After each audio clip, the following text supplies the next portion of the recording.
Is there like that a quote? There a quote about this? Probably. I just manipulated time to be here when I'm supposed to be.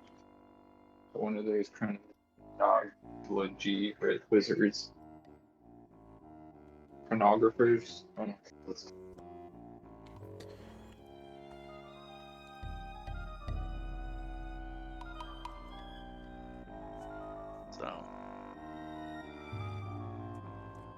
Yeah, I have a feeling we'll be doing a good amount of battle tonight. again? I wasn't expecting that. I thought we were. And we don't have loose log. Oh no. As the effort to fight off the giants and free the city continues. Okay. But you did take out their avatar, so that'll make things a little bit easier. Their demigod Extra guy. angry at us. Yep.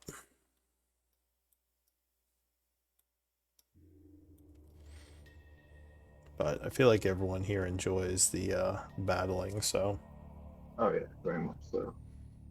It's Especially fun. Carl. Carl's a beast. Literally, he's a steel beast.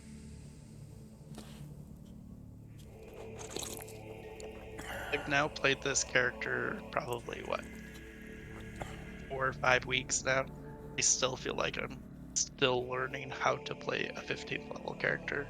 Well, I think this is your 6th week since you did Journal. Yeah. But it's just one of those, like, jumping into this high level of a character, I'm like, I still don't know what this guy can do. Quite a bit. So high-level wizards. And, like, especially with like spellcasters, that level or 15th level is pretty complicated. yeah, I'm like, there's so many moving pieces that I need to figure out. No, thank you. Surprised Malin isn't here. Yeah, he's the one who's always hungry for battle.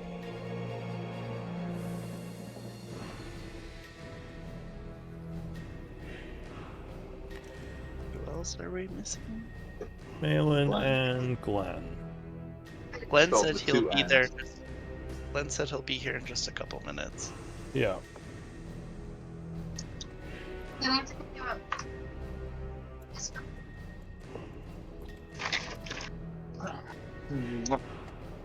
you.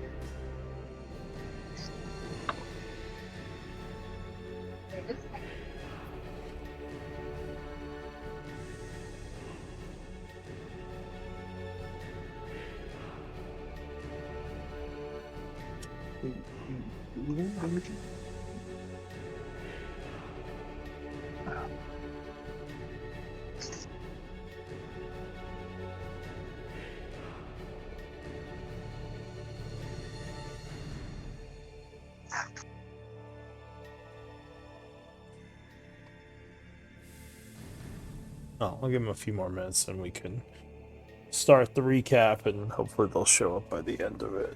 Oh, these are really hurting for some reason.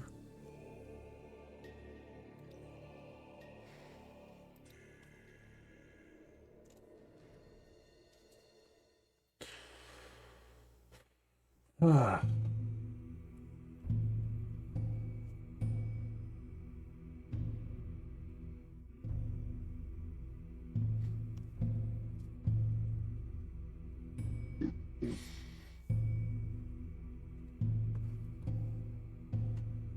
We are watching my brother-in-law's dog. Yeah. And, for a couple of months he's gone overseas with his family. And my dog is so upset. She threw the biggest fit on her morning walk. She does not want to have another dog in the house. Uh-oh. How could you? What type of dog is it? He's so Linky is my pupper's. She's a mutt, a little, 35-pound red heeler, almost like, but he is a Boston Terrier, And, Yeah. he snores louder than anything I've ever heard snore in my life. But he's also pretty dumb. He's one of the dumbest dogs I've ever met. But yeah, she seemed like okay with it when he first showed up, and then this morning she just was throwing the biggest fit over taking him on a walk with us. It's like, why is he still here? He's supposed to go home with Grandma and Grandpa. This is bullshit. Alright. Well, might as well get things rolling. Glenn is supposed to be the scribe today. Oh, and I was thinking of doing a change. I think I ran this past my group yesterday and Mary wasn't here. But I was thinking I might not do story point for quartermaster anymore, but I might allow you guys to rotate the scribe story point however you like. So if someone does scribe, someone like basically the group gets a story point to give to anyone when someone does scribe. Because people are always like, cool. well, I already have story points, so this way people can just put it somewhere. But I also wanted to get rid of that quartermaster story point just because I feel like it's still doing a little bit of a glut to the story point economy. So that would just be a job that needs to be done. Kind of part of the group getting a story point. Okay. Cool. Yeah, is everyone okay with that? Yeah. Fine by me. And then, yeah, if anyone does have thoughts or comments, feel free to message me later if you don't want to, like, complain in front of everyone or anything. It's fine. But... I have thought. Oh, do you? Alright. I feel like we are cursed. Because if you notice, when we need them the most, we're always missing one front line. That's true. We're currently missing 2. Yeah. Oh yeah, if Malin doesn't show up, Jesus Christ, yeah, this is gonna be a roleplay session. Well, you can try to hire another mercenary to, join the group's camp. Maybe like a fighter or a barbarian or something. If you're willing to, pay their wage. That's true, because they'll likely just die in combat anyway, and then we won't have to pay them. Yeah, you just have to pay them every night till they die. And then we just, always pragmatic. And then we just rummage through their pockets and take the gold back. Take the gold that we paid them, yeah. Yeah, I guess you could do that. Unless they sent it all home magically. Wow, and this isn't even my dark group. Have you met Glenn? Yeah, we're missing the balance. We're definitely turning that way, aren't we? Glenn has Although Arapal and Uslog and there is resisted to some extent, and Chomsky a bit. Yeah, Chomsky's kind of neutral. He's definitely has a bit of a shady past, hinting that he may have experimented with soul stones, which is pretty dark in and of itself. I've played a couple goody two-shoe characters, but most of my characters are pretty chaotic. Well, chaotic isn't evil. You can be chaotic good. It's like a Ophelia. I'd say Arapel is probably one of my most goody two-shoes. Yeah. Like characters. Like mine are usually a little more neutral. Betha was pretty firm in her tenets, but she was also a grump that like scolded everyone, so it didn't seem like she was such a goody two-shoe. Yeah. But yeah, most of my others are more neutral. Alright, I was just looking at something. Malin, we need you. So, No, we'll be fine. Glenn, it would be your turn to do scribe, if that works for you. It can. Yeah, of course, if anybody else would be willing to take it for me, that would be awesome. Because I am not very good at it. Cool. I can write it up if you don't want to. Honestly, if you'd be willing to, that'd be awesome. Yeah, for I sure. don't know. Glenn doesn't want to do the homework. That's All right. That's why you gotta use AI. Yeah, Chomsky will just have Chat GPT write it up. Have it Won't make any analyze sense. Video. It'll like quote War and Peace or something. It'll be like, what the hell? What's going on? Alright, so Chomsky is going to be Scribe. And you get the story point after we do the recap next week from now on. Cool. So, yeah, after you read the recap, you get the story point and choose who you want to give it to. Cool. But we have... it's technically Arapel's turn at Quartermaster, but we have Chomsky doing it. This would be his... What is it? Actually, 6th week. Cool. Do you want to take it over, Arapel, or are you going to let Chomsky keep doing it? How do you, or is anyone else going to do it? I'm happy to leave it with Matt if he wants it. I am honestly, guys, if I ever take it, I'm going to change all the screens to like dark gray or something because I can't look at that. Oh, there's a. Is that what? Yeah. There's a way to put on night vision.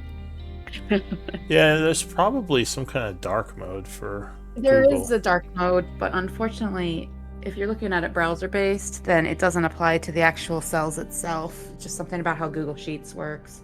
Weird. All right. Well, Yeah. feel free to dark mode it as long as you keep the format. I don't really care what colors it is. Yeah. Well, but I mean, unless you don't want it, I mean, I'm fine with taking it over if you don't want it, Chomsky. But if you're happy to keep it, because I know you've mostly kind of run the one in this group for the most part. Yeah, I'll switch over to a darker. All right. Well, I mean, you don't have to do that. I'm just saying, if I have to work in it, that's what I'm going to do. I hardly ever go in there. All right. So Chomsky's doing Quartermaster. It sounds like. The joys of trigeminal neuralgia. My eyeballs don't like light. Yeah. Oh, that sounds awful. Well, Eli, I believe you were the previous scribe. You want to give us a rundown of the events of last game, please? Sure. So alarms were going off, and we convinced one of the guards he decided to stay with us, but as the battle started to break out, we convinced him to not interfere. I'm pretty sure Glenn revealed his local celebrity status to him, and he was in awe and said, cool. The giants ran in, and Froggy was with a handful of fire giants. And basically we battled. Malin disappeared. Don't think he did much. Then Glenn cast a spell that trapped Froggy, and we were able to kill everybody. And then he let him go, and we killed him, got his scepter that we're going to use as kind of the symbol to start the revolution. But since the alarm was still going off, we went down a cave, found a whole bunch of stone statues of dwarves and elves. Glenn decided to restore one of them, and the elf came back freaking out because there was a beholder in the area. We left telling him that we could go back for his friends later. We found out that he had been turned to stone for over 100 years, and that his group was seeking the rune masters and talking of a tower and an ancient red dragon. So that's kind of where we left off. We hired him and the guard to be members of our camp. That's pretty much it. All right, very good. Thank you for the recap. So,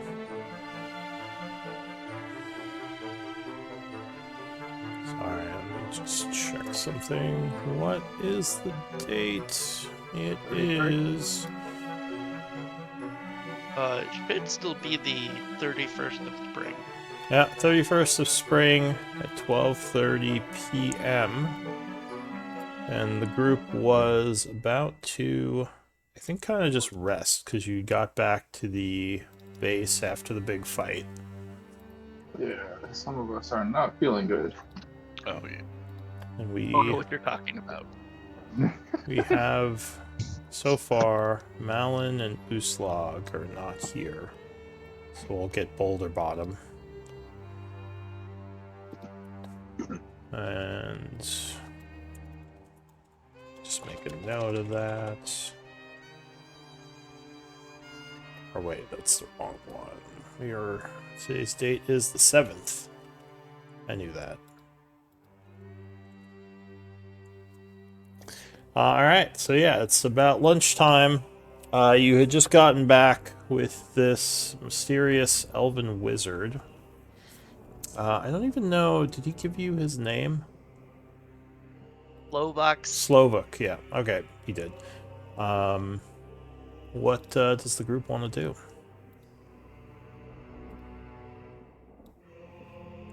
What is the plan? Take a nap.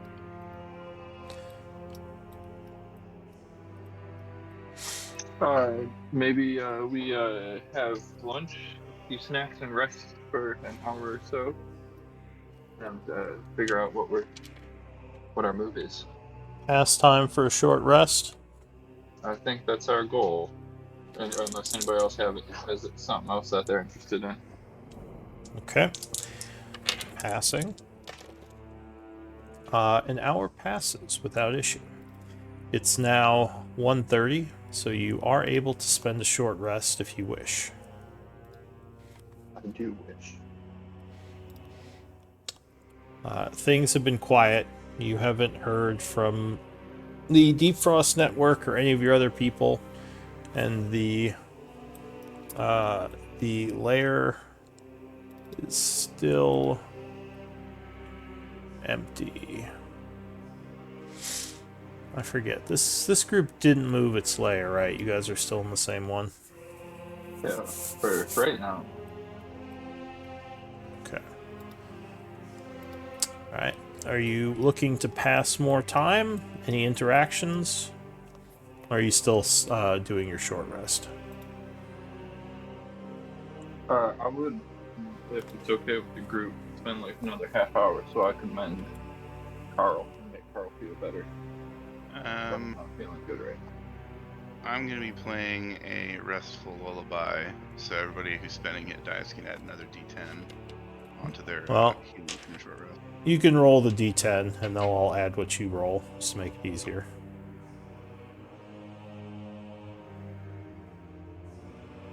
I've enjoyed doing that way. Anybody adding hit dice can roll an extra, or heal an extra 6. Thank you so much. 6 per dice or just 6 overall? Just 6. Nah, just 6 overall. Okay. That would be nice if it were 6 per dice. That would be nice. So Glenn hums a little tune that's strangely relaxing, allowing you to gain back more stamina.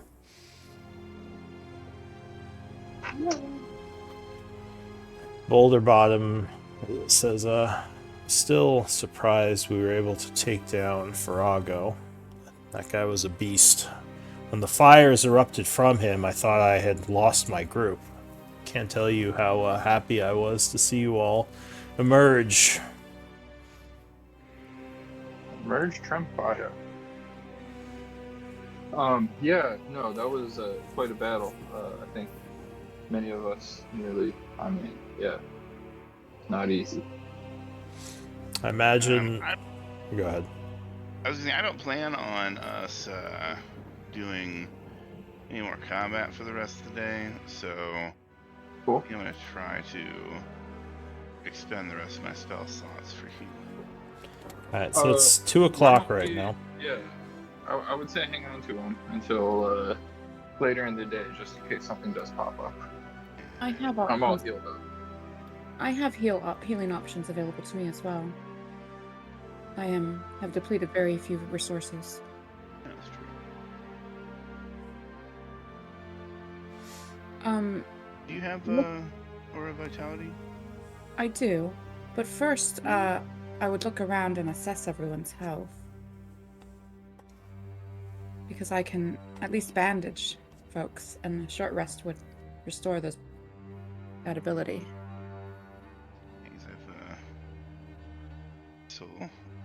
Yeah. Low half, and I have unfortunately used all the hit dice I want to use, so I am at half.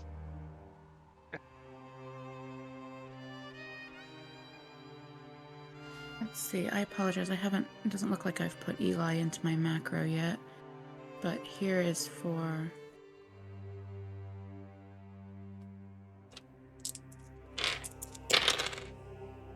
And then I'm just going to use my Hohenheim for you, Eli. Ooh, damn, 20 more.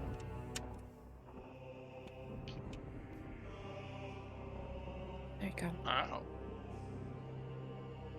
That's useful.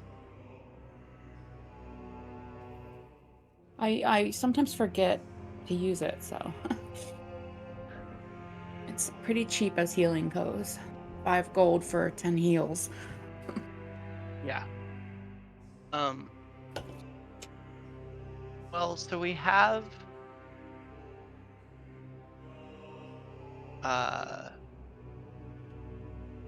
we know that there's a kind of a revolution now started, really. So what's kind of our next step then? I imagine the giants are in quite a bit of disarray, having just lost one of their most powerful warriors. Do we meet with the nobles or I would say Dougie? I would say so. I would say we meet with the nobles, bring them the scepter, and say, it is time. It is time to put apart all petty squabbling, band together, and strike while the iron is hot. Alright, so who are you going to try to meet with today?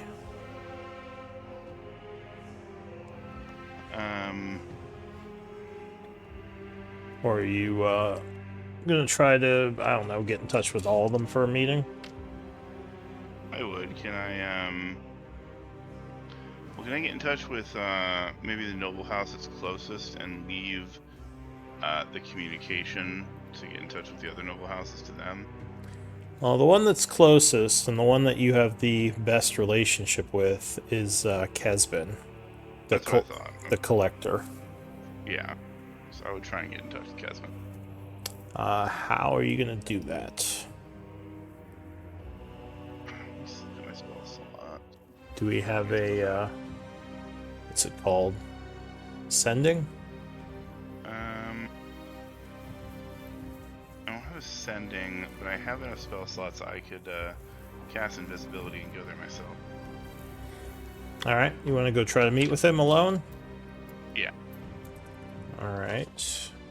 So, take a trip into the city. Give me a disguise. No, invisible. Oh, just But we do invisible. have the disguise. Although I thought we had disguises Person. too. Yeah, I think you have a guy in your camp who does Repaired someone, right? disguises. Yeah. Yeah, that was... Even if you go invisible, it wouldn't hurt to have a disguise just in case you end up being Yeah. invisible.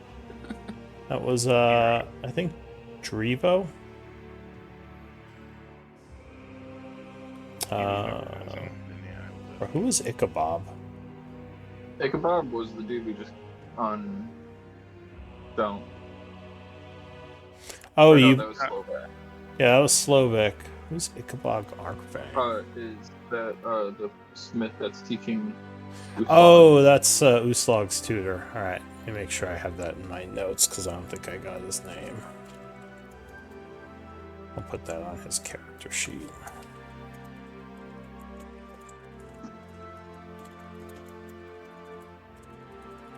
Okay.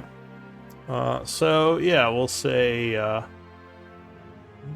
is it Drovo? Yeah, we'll say that your disguise specialist get you all, or Drevo, get you all set up with a disguise, and you go. So that won't require any check then. You just make your way through the city.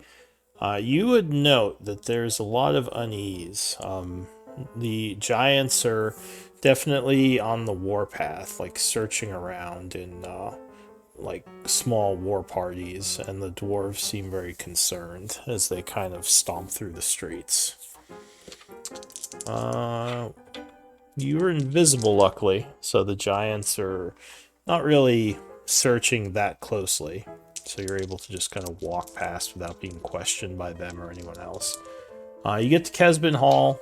The guard is definitely surprised as you reveal yourself. He would say, yeah, I can tell Lord Kesbin that you're here. Okay, perfect. So you are ushered inside.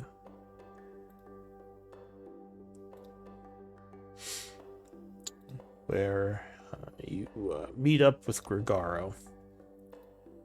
He says, the hero, the slayer of the giant. I've heard what you've done. The whole city's in an uproar. He says, Farago, he's fallen. It's very impressive. I will say it was not easy, and it came down to the wire, but we slayed him, and now we hold up our end, and I have come to ask that you get the word out so that we can have another meeting with the other noble families. I would like to strike while the iron is hot and they are in disarray. Says, well, you know, I've been in your corner since the beginning, and I hate the giants, so I'm all for this. I'm sure the other families will fall in line. At this point, they'd be fools not to. With the giants crippled, they would be dangerous for them not to join our alliance. I did want to ask you something. Sure. Remember when we first spoke and you expressed interest in a certain piece in my collection that we ended up trading for? I believe it was some old schematic of the Molten Chapel. Do you remember? Yes, I believe so. Says, I've heard whisper that they're... now remind me, out of game, I don't think you told him about the heist, right? No. Okay, good. I just want to make sure I'm not misremembering. So he would say, I heard whisper of a robbery that is being staged of the Molten Chapel. I don't suppose that schematic and your group is going to have anything to do with that. He looks surprised and says, no, we needed it just because we needed the best layout. Because there is one of the reasons we're here is there is a place of great knowledge past the Molten Chapels in a cave that most do not know about. I wish not to go into too much detail, but the schematics helped us find that, and was also helpful in setting up a trap against Farago. Alright, give me deception.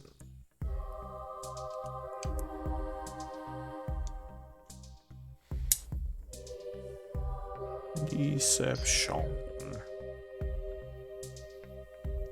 Oh yeah. So he would nod and say, alright, good. The whispers of a robbery make me wary. There's a lot of valuable things in the chapel, and with the giants weakened as they are, and the families yet to reclaim the chapel for ourselves, I would be very distraught if someone were to break in and take some of that old wealth. He says, I understand. yeah. If you hear anything by chance, please let me know. Of course. He says, but as for the families, I can get in touch with the D-backs and the Pitchfire.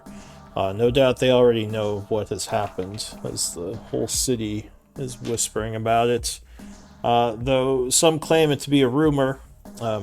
I suppose, or I assume you have a way of verifying his defeat.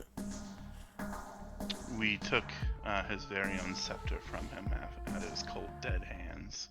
I'll be happy for us to bring that to the meeting. Alright, excellent. I will arrange a meeting for tomorrow. We can meet at my estate. Perfect. At this point, Tomorrow. I'm less worried about the giants retaliating against me. He nods. That's good to hear, and tomorrow will be great, as most of us definitely need a night of rest before we do much up. Imagine so. Well, rest up and enjoy your victory. Shall, thank you for seeing me, and I look forward to putting everything to a start finally tomorrow. Says also, if you have grown tired of hiding in old caves below the city, you can take refuge in my mansion. The wine and drink are far superior. As I said, the giants are in such disarray, I'm not worried about, well, I don't think they'd have a way of discovering you're here anyway. It might be good to keep you closer, just in case. He nods. I will tell the rest of this. Thank you for your invitation. Alright. So you get back. It's about 3:30 when you get back to your lair. I assume you tell them all about what happened.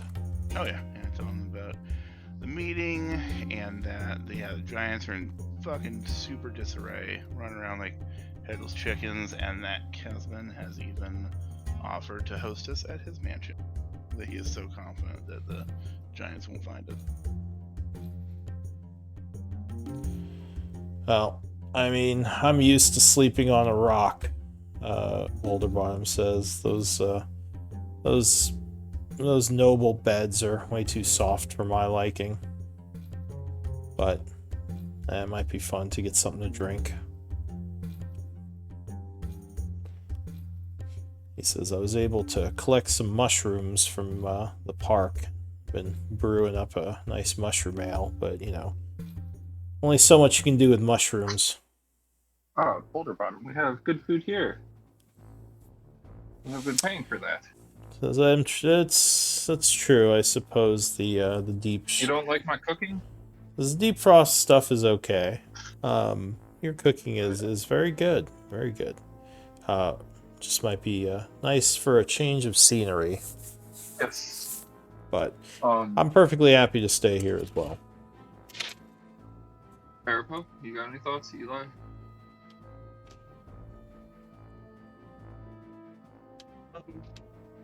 I kind of like not going to their place, or like keeping our camp separate. Cool. I have no particular preference. I imagine that it would be of greater comfort to you organics if we were to take him up on his offer. Otherwise, it is not important to me where we have our base. Boulderbottom would say, aren't you partially made of wood?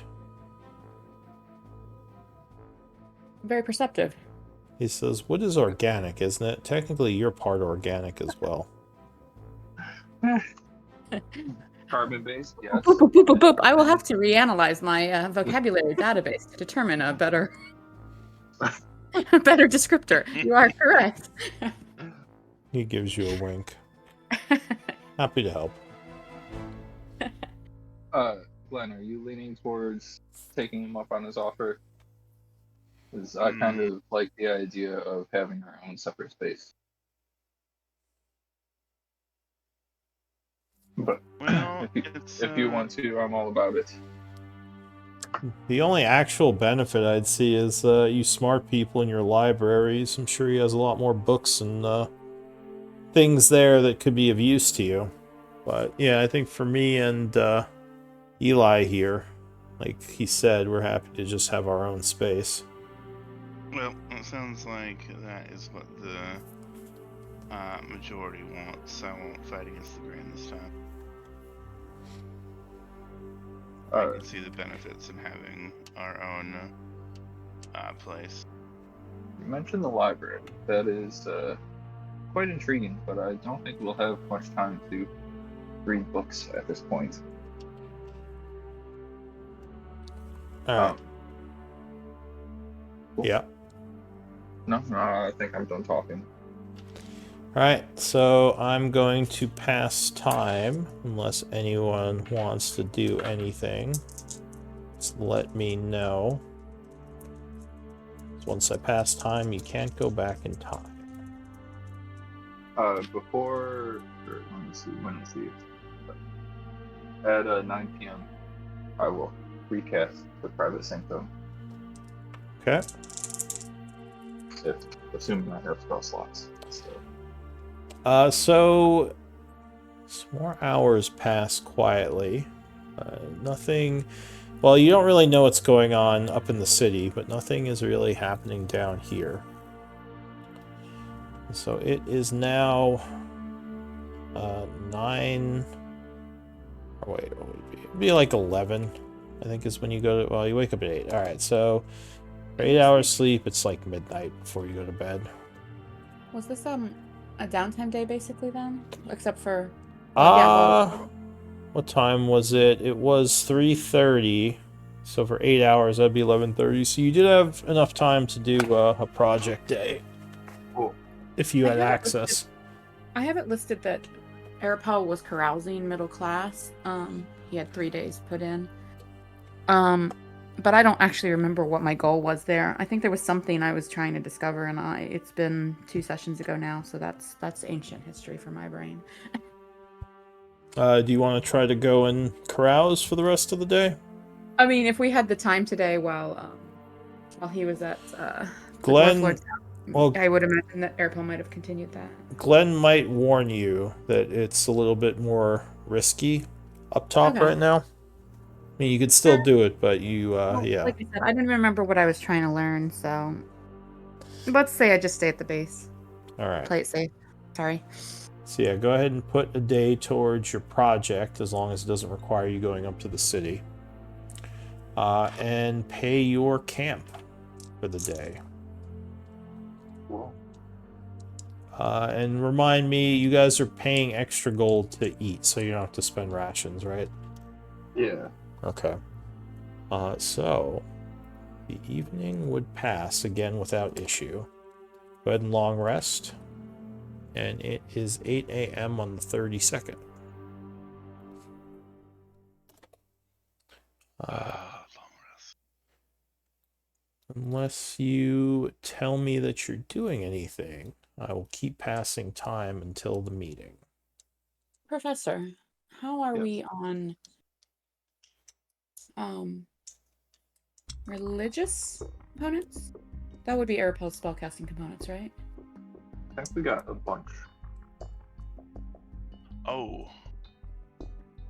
That is, speaking of that, if we want to, I used the, when I joined, first joined you, you gave me 100 arcane components, to be able to cast Greater Restoration, in a pinch. I use that to free our new elf friend from his stony prison. Does anybody remember how many statues there were there?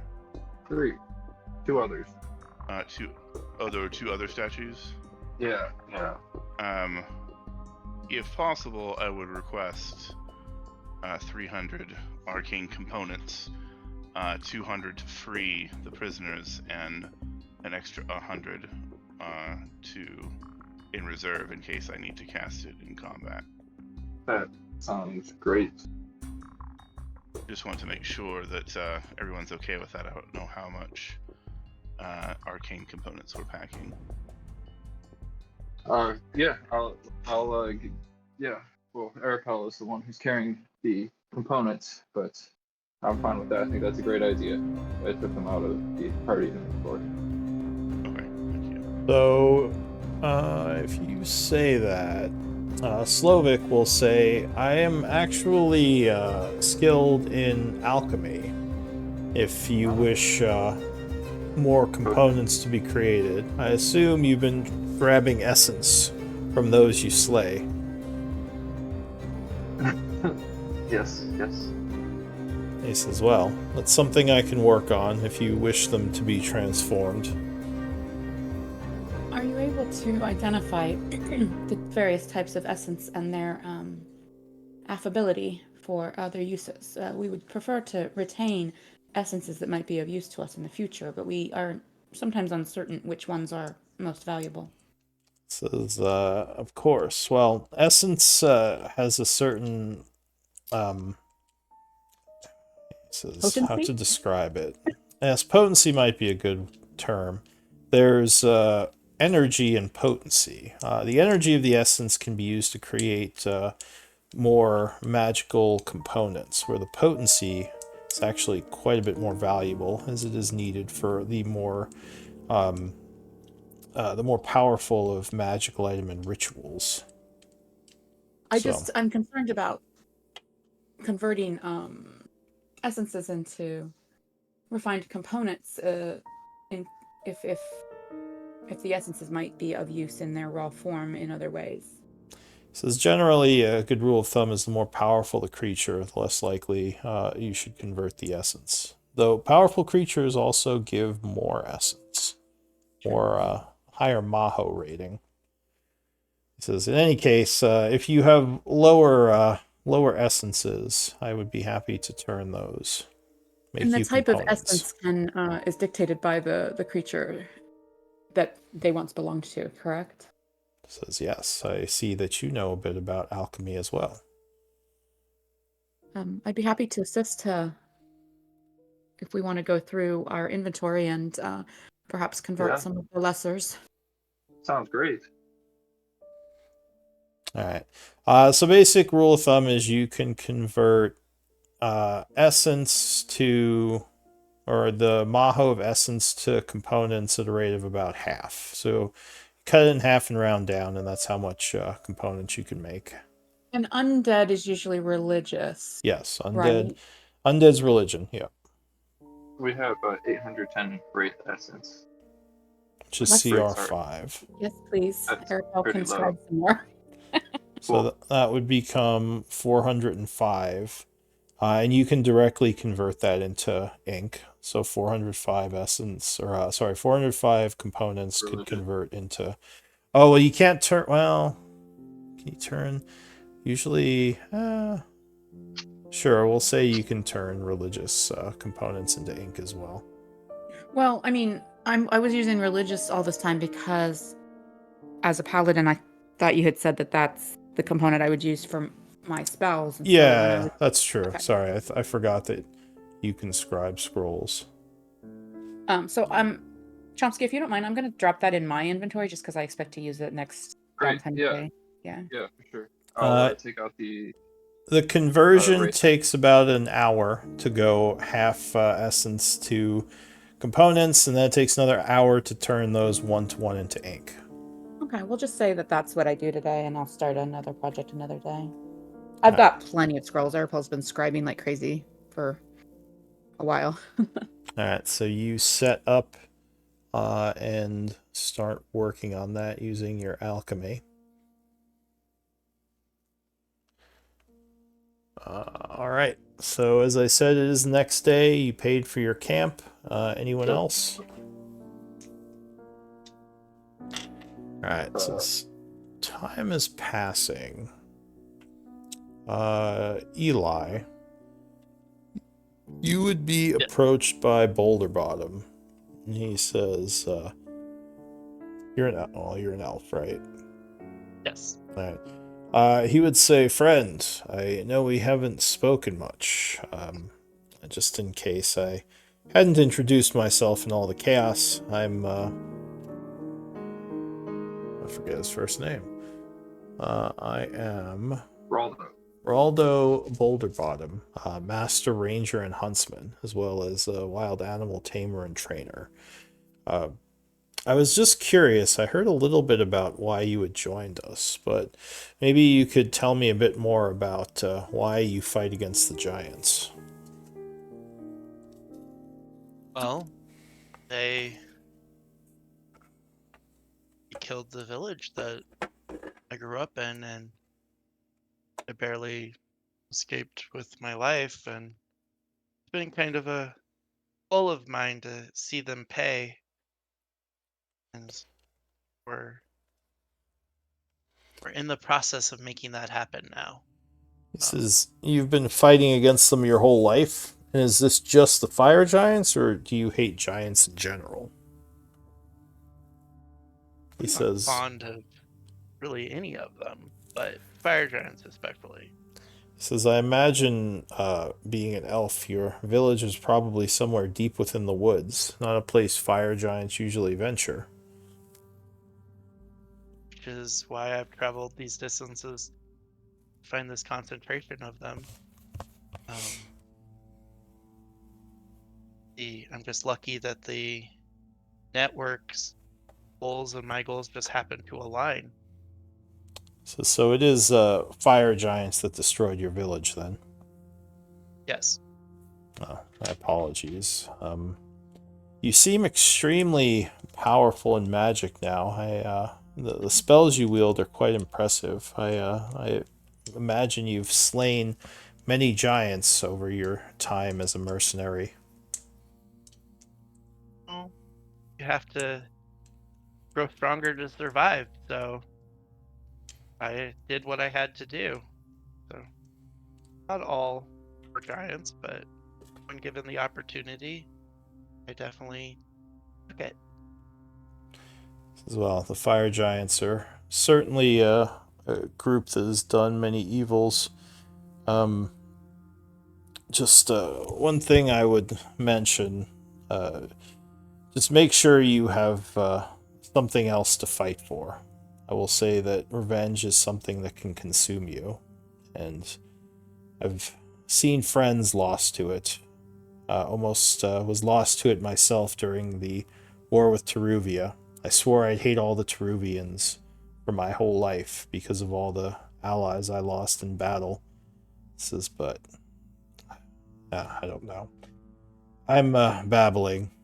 Just be careful. Don't let vengeance consume you. It's not everything, and it won't bring back your lost village. Thank you for advice. Just smiles and nods. Glenn, you are approached by Slovik. This is again earlier in the day. You would say, I just wanted to thank you again for freeing me. If you hadn't come along, who knows how many hundreds of years I'd still be in stone. You know, and well, I'm happy I was able to free you. I mean, I almost didn't, but looking at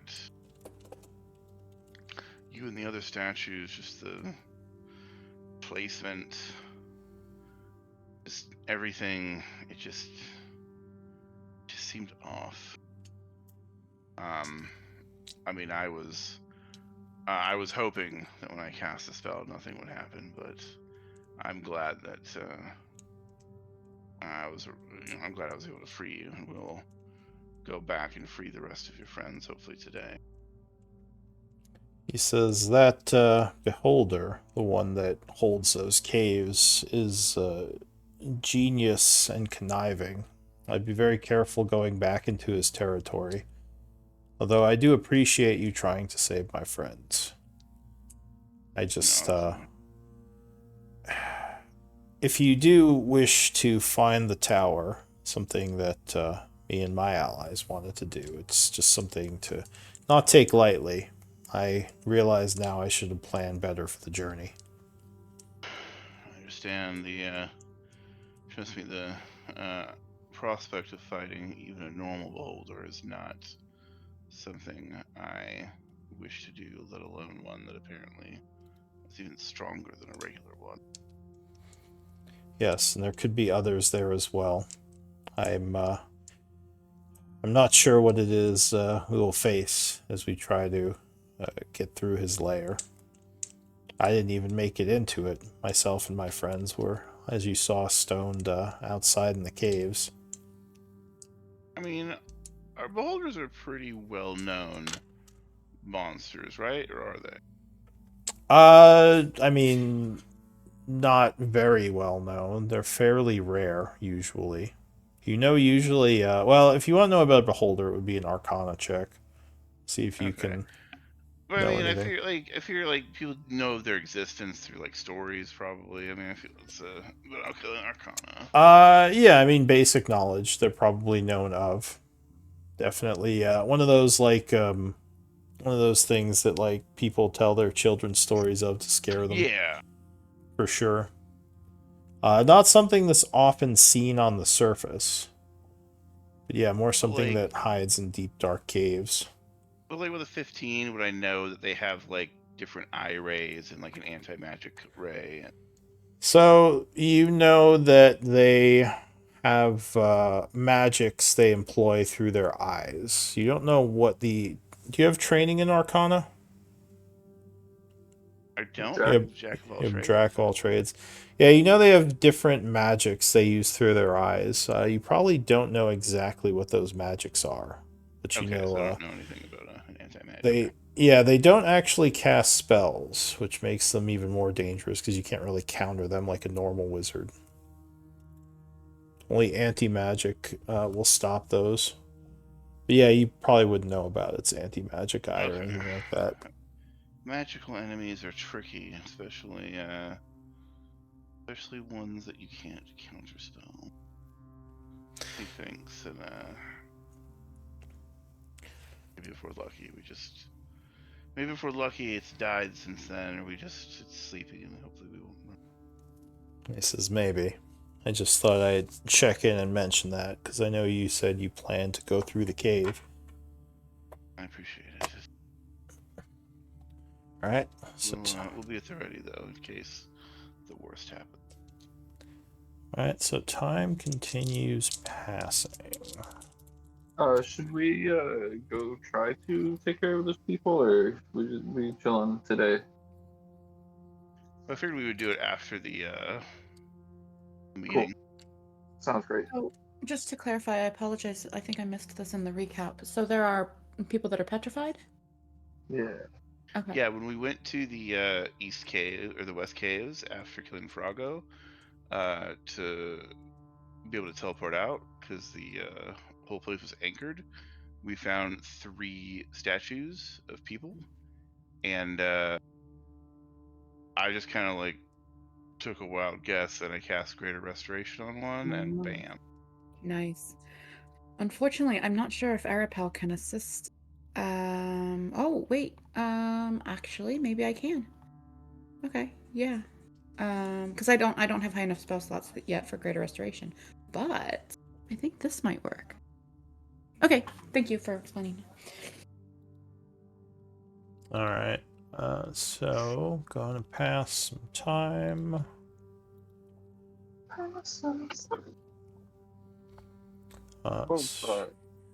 Yeah, we got downtime. Oh wait, did I link the wrong one? You had downtime yesterday. No, I linked the wrong one. Yeah, I think you did. Because I was like, Sorry. Today at 12, you're supposed to meet at the mansion, I believe he said. Oh no, sorry. This is just advantage on saving throws against being paralyzed. So they're probably far past their saving throws, huh? Yeah, you're fine, petrified. Okay. But that's good to know because I think I have that too. And that could, that could help against bastards. Yep. That's actually if we end up fighting the beholder, that's actually a good spell to have up. Yeah. Yeah. What spell's that? I was looking to see whether Aura of Purity would help with the people that are already paralyzed, but it only helps against people trying to save against paralysis. So. Yeah. All right. So It comes to close to 11, and I assume the group is heading up to see Kesben. Yes. Yep. The group has disguises, but as you get up there, you see there's still a lot of unease, and everyone is on high alert even within Kesben's section of the city. Are you just Also, gonna? Yeah. Should we? I hate to mention it, but we were going to carry his scepter, which is quite big. I'm not sure if that can fit in the bag of put it holdings in. we have. We can put it Put in it air. in my. Put it in my chest. I'll pull out my little tiny. Oh. Before we leave, pull out my little tiny chest, and we could place it over there, and yeah. All right. So When we you need it. store his fire scepter in your chest, and yeah, when you head up, how do you want to go to his estate? If we look around at the people that are moving through the streets, are they kind of just one or two at a time, kind of going about their business, or are they a lot of people in groups? The streets are actually much less traveled than they usually are. You see mostly guards and every now and then like a small group of giants moving around. I wonder This if is kind of from your entrance to the sewer where you're hidden right now. Yeah. I wonder if moving our entire group together would be a bit too clustered and draw attention. Yeah. Maybe if we not I don't want us to split off like far apart, but perhaps kind of maybe move in twos or something. Well, Cool. If we do that, then one of us might get jumped in a smaller group. Boulder Bottom says. That's possible. well, I figure I can talk my way through any encounter with guards. It's just as long as we avoid the fire giants. All right, Awesome. let us Sounds be good. quick and cautious then. All right. Are you trying to be stealthy or quick? Yes. Yeah, answer Or that. I should say, which are you focusing on? Priority. I think cautious. Okay. So stealthy. Go ahead and give me some stealth checks. No. Do that. Do we have advantage because of disguise? No, you just won't get attacked immediately because of the disguise. Thank you, Glenn. It's a far cry difference from my druid who has plus 16 stealth. I need one more check. A wee bit. Who am I missing? Boulder Bottom. Boulder Oh wait, Bottom. there's only 4 of you. That's right. Carl, we're So Yeah, Boulder Bottom, come on, help raise our average here. no, I can take a 17 and the 22. So yeah, you move through the city carefully using your people to help guide you. And Eli and Glenn do a very good job. Yeah, so you manage to make it to Kesben Hall, no issue, and are quickly admitted. Once inside, you are brought to the dining hall where all 3 families are assembled. There's a bit of a round of applause as you get in from the 3 different families. And Thank you. Deep Axe stands and says, amazing work, amazing. I can't believe that the giants have finally been put low, or at least one of their major leaders has. I don't suppose you brought a trinket. Yes. No, I had my people independently confirm the kill. I said so in case, so that there are no naysayers and no doubt. Chomsky, if you would. Do the Everyone pleasures. looks to the pitchfire, who kind of have their arms crossed. I'll pull out my little secret chest and reach in and grab the scepter. There Oh, are it's too heavy for me. Can somebody help? several of you hoist this humongous scepter from the chest, which is basically the length of the table. So it kind of slams down on the table. There's a bunch of gasps. Pitchfire says, "It's true then. Farrago has fallen. Amazing." Deepak says, I told you these were true hunters. So, what do you say now?" He nods and says, "Well, With such a weakened state, the fire giants might finally be vulnerable. I think they can no longer offer the protection that they once could. And Deep Axe would nod and say, so we're all in then? And like pretty much all the household heads nod. The Pitchfire guy, I should get his name. Calls that was Osmore, will say, the scepter, I assume you don't need it. Perhaps you could give it to us. There's magic that could be drawn from it, and it could help in the coming battles. What do we get for giving it to you? This, as you said, is the weapon of a demigod. It is quite valuable and quite powerful, as you said. Give me a persuasion. I'll give you advantage on that.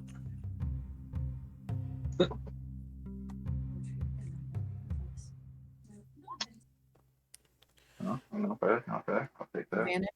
Yeah. Oh. So he nods. He says, it can definitely be worth something to the right people. But what do you want for it? Or would you like me to just make an offer? Yeah. The deep axes that want it are the ones, they're the magical house, right? The Pitchfire. Or the Pitchfire, sorry. Yeah, they are the magical house. Well, since there is a big battle coming up, and there's still going to be many fire giants for us to slay, do you have any magical items that might help our group in the upcoming battle? He says, we do have some wizardry items. Are any of your people spellcasters?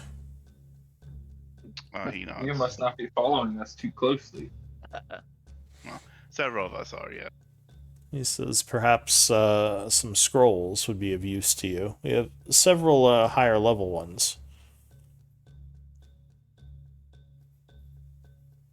Do you have anything more permanent? Give me a persuasion. Rolls can be permanent. That is true. He thinks for a moment. He says, what type of wizards are you? Or what type of spellcasters are you? I think we run the gamut, do we not? I'm an arcane caster. We have a... I utilize divine magics. Yeah, we have a paladin. I'm arcane myself. That can utilize... I guess we don't really have a primal caster, do we? Uslug has some small primal abilities, but... Yeah. It's mostly arcane casters. We have a paladin that can harness a limited number of divine spells. Well, we have a fairly powerful wand, if you employ war magic, that helps improve the attacks of your spells.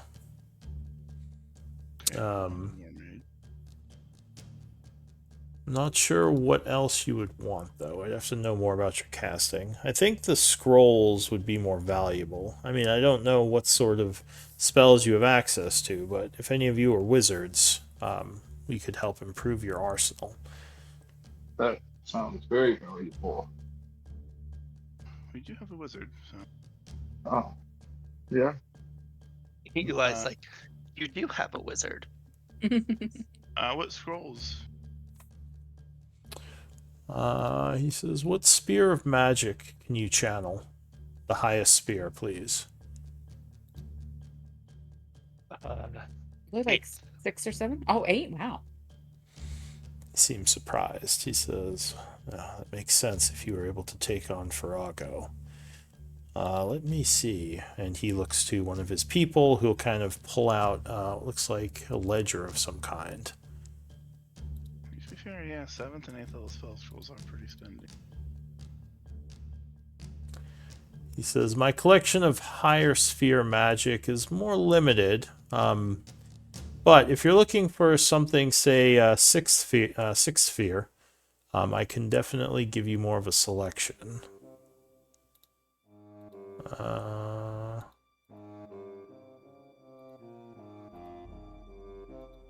me see.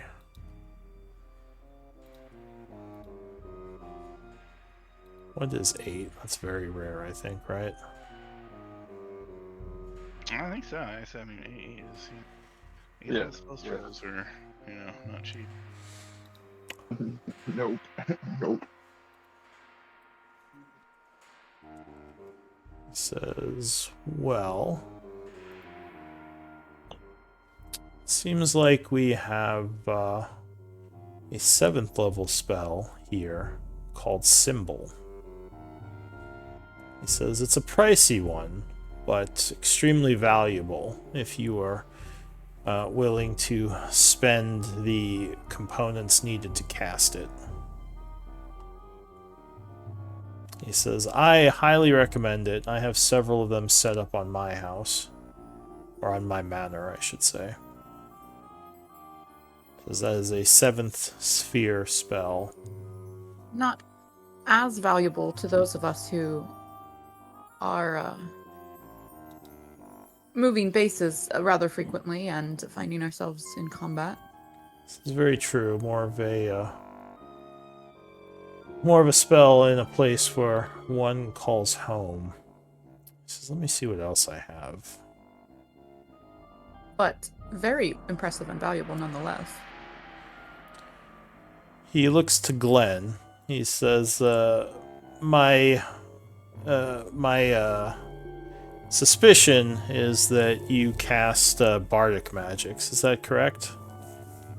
He nods. Yes, I weave magic through word. He says, so I imagine scrolls would be of less value to you. He nods.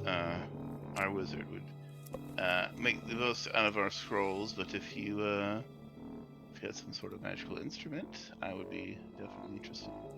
He says, no, I just realized I had a higher sphere scroll, but you're probably not going to want to trade for that, as it would only be one use for you. Well, what would it be? It says regeneration. Oh. Or regenerate. He says it's a 7th sphere spell. It's a powerful healing energy. Could you just even cast that? Isn't that a primal spell? Bard, Cleric, Druid are the 3 that can cast it. So, he says, I also have a powerful illusion called Project Image. 7th level spell. Castable by bards and wizards.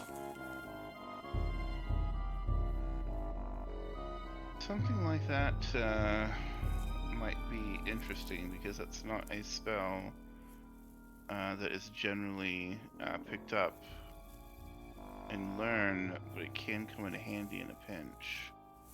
Project Image. Yes. He says, do any of these interest you? I have a couple more. Please do tell. You must really pique our interest, you see. While all of these are interesting and potentially useful circumstantially, we of course would be much more interested in more permanent magic items. He says, I have the Maze spell. It's 8th level. It is again a wizard spell. I don't even think I know that one. I'll just lean over to them all and go, I already know that one. Nice. It's like, small potatoes. Alright, and finally... Oh, so good. I mean, some of these are really quite good. It's just a matter of how much we want to bargain, you know? He also just keeps offering, I have more spells, so it's like, Right? okay. Please do tell. No, he says, no, that one's cleric. You wouldn't be interested in that. The last one I have that could interest you is a very powerful spell called Demiplane.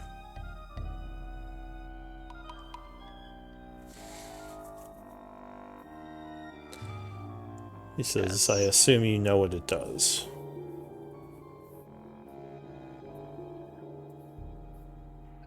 I don't know this one.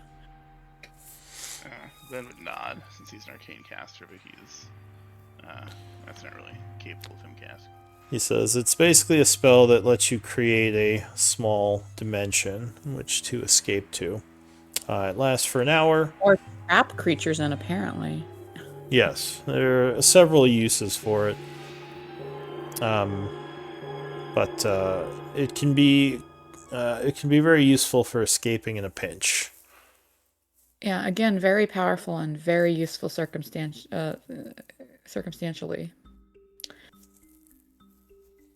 It says as many spells are. Yeah. Demiplane, that would need to be copied into our wizard spellbook to be useful. Can more than one wizard copy a spell? No, once you copy the spell, it vanishes. I don't really play wizards. I was just curious. But you So can copy it from someone's spellbook with their Oh, permission. Right. Yeah. Or I can copy it into the spell book and then create scrolls of it. Nice. Yeah. That's okay. That actually, I mean, remind me. This group doesn't have solid transportation back and forth between the planes, do we? Coral. No. I think we do have a, because we know. No, we don't have a reliable transportation I was method. We gonna were pick up- brought back from the shadow, so. Yeah, I was gonna pick up plane shift. As far as I know, we don't have any tuning forks. Yeah. I mean, I don't know. I feel like we could come up with all kinds of cool uses for demiplane, and it's amazing that it doesn't have cost components. The thing about demiplane is it's not really great for escaping because the door to demiplane remains open for as long as the spell does, and that's an hour. Yeah. Yeah, It's not better as great for escaping it. Yeah. Yeah, I don't know, guys. I will leave this up to all of you, but I personally think that staff potentially could have more raw magic power in it that we might find other uses for in the future than some of these one-time use spells that, while useful and valuable, maybe aren't. It could also be used as a storage space. Yeah. Yeah, that's true. I would let Eli. Yeah, 'cause I think Eli, it's up to you more so. You can use it as a prison, storage space, whatever you want, really. Yeah, I mean, I want to. What if we got some treasures from the Molten Chapel? There's 3 of you, right? 3 families. You guys are splitting it 3 ways. Let's make it 4. And you get to keep this sword. Give me a persuasion with disadvantage. Not me. Anybody but me. I will. Can I use my channel divinity? To do what? To add persuasion to the conversation we're having. What channel divinity are you using? Okay, emissary of peace. Yeah, sure. And now I want to project image as a spell. Next time we level, I'm gonna have to drop something to pick that up. Cool. So that would be plus 5, so 25. What do you say? I just reiterate Chomsky's argument. Alright, so that would be disadvantage. And they say, absolutely not. The Molten Chapel is our birthright. Like, even your guy, Kesbin, says, we'd be happy to pay you with what we have, but the treasures in the Molten Chapel are not to just be given out. They're dwarven treasures. And do we not have a dwarf in our presence, in our group? Ooh, give me another persuasion with double disadvantage. Oh yeah, we both got him, don't we? A surface dwarf! Aren't they surface dwarf? Can I? If I? Okay, I want to. Robble. Everyone starts wait, shaking their fist. I want to be like, can I give a little speech saying that, like basically like I have the utmost respect for dwarven legacy and craftsmanship. I was dedicated to Bright Mantle, the Wandering Tinker, a servant of Moradin, and have every respect for dwarven craftsmanship and heritage, or something to give me like not disadvantages, I guess what I'm going for. Are you whispering that to Glenn, Gnome? Yeah. So the families are like, Moradin, again, the god of the surface dwarves. He says, I didn't realize that, damn it. You people, he says. Okay, that's a 20. That's a 20 with my channel divinity and disadvantage. He says, we do appreciate what you've done for us, but those treasures need to be cataloged, and we would pay you in treasures we have. We can't pay you in things we don't even know that are in there. He says that treasure should belong to the families of the city and the people of this city. We'd be happy to trade other things, but the Molten Chapel should remain off limits to outsiders. Very well. Aren't you outsiders yourselves? This chapel has been here far longer than you all have inhabited its land. Give me another persuasion at disadvantage. It says, we took this in battle from the surface dwarves. How dare you? This city is ours, including its riches. He says, the Tharians are long since gone. Robble, robble, robble, and there's more shaking of fists. And Glenn finally leans forward and says, well, weren't these treasures belonging to the surface dwarves? If you took it from them, and we were able to kill Farago by ourselves, I think it would be easy for us to take it from you. Give me intimidation. Alright, let's see. Can't rely on my silver tongue.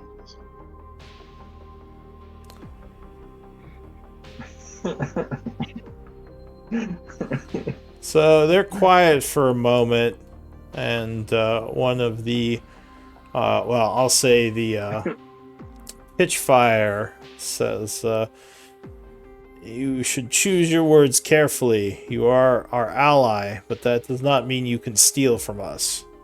He says, I am happy to work with you, and perhaps, and he looks to the others, perhaps there is an argument to be made that some of the treasure could be worth giving to you. We mean no disrespect, perhaps. Forgive us for any ignorance of your traditions and your feelings. But we, of course, would like to come to some equitable arrangement that compensates us for our time and further equips us to continue this campaign. Kesben says they did take out the highest giant for us. We should consider that. I mean, and I don't think that what Glenn meant was that he would consider attacking us, as obviously we are all allies here. And Pitchfire says, tell that to the Dvalis and what is left of their family. Glenn nods and says, of course, I didn't mean that I was willing to turn on you, but it was to illustrate the point that if we're going by the treasure belongs to the mightiest, then it's easy to change hands at the flick of a switch. Just like it was taken from the surface doors, it can too be taken from you. So I was just demonstrating that it's not exactly the birthright that you claim it to be. You conquered others, and it is your right for the spoils, but it does not make it wholly treasure to your kind. Give me another intimidate.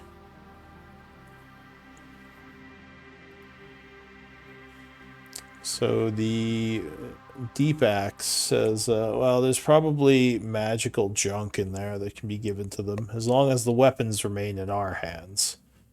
Pitchfire says, magical junk.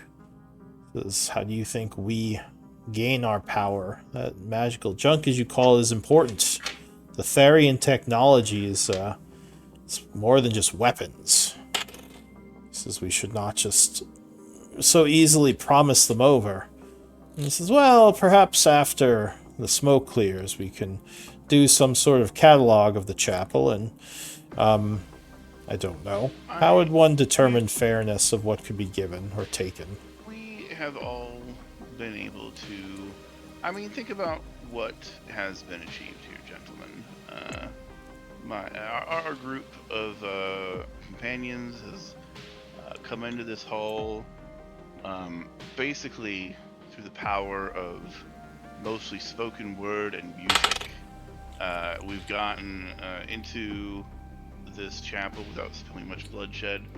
Much bloodshed has been spilled once we got here. But think about how many giants have been killed. We've killed their demigod chosen leader, Farago. We've even wiped out the house of your people that was most connected to their taint with their lips. Much has been done. I think it's only fair that we're open to a little bit of the spoils. Because, let's be honest, none of it would be yours if not for us. It would still all be the fire giants. And when I came and talked to each of you, Kesman was the only one that had the balls to say yes without the agreement of all of the other families. He was the only one that hated the fire giants that was willing enough to say yes. All the rest of the families, all the rest of you needed some sort of major assurances before you were willing to put up or shut up. I mean, none of the treasure would be yours if not for us. So we're not asking, I mean, rightfully so, we should be entitled to half of it or more, but we're not greedy. We're just simply asking for a small share. And I'm sure that we've come to all sort of agreements, all of us. I mean, we've got clans working with each other that never thought they'd work hand in hand. I'm sure that when the dust settles, we can all come to some sort of agreement on our share of the treasure that's, okay with everyone.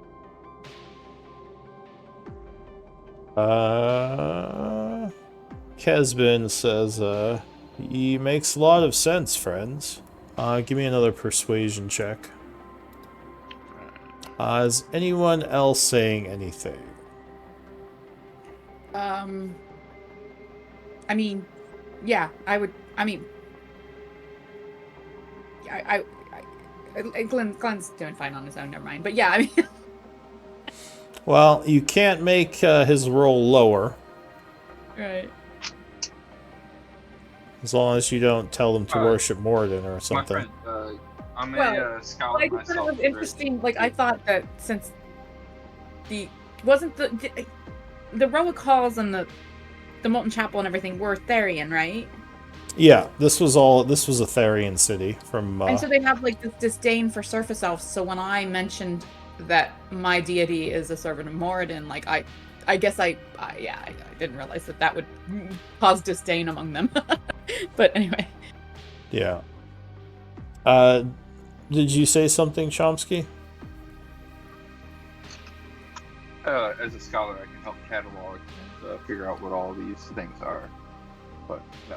Would be most interested in examining I am other examples of Therian craftsmanship besides myself for adding to my scholarly archives. It would be a unprecedented opportunity to relearn some details of the past.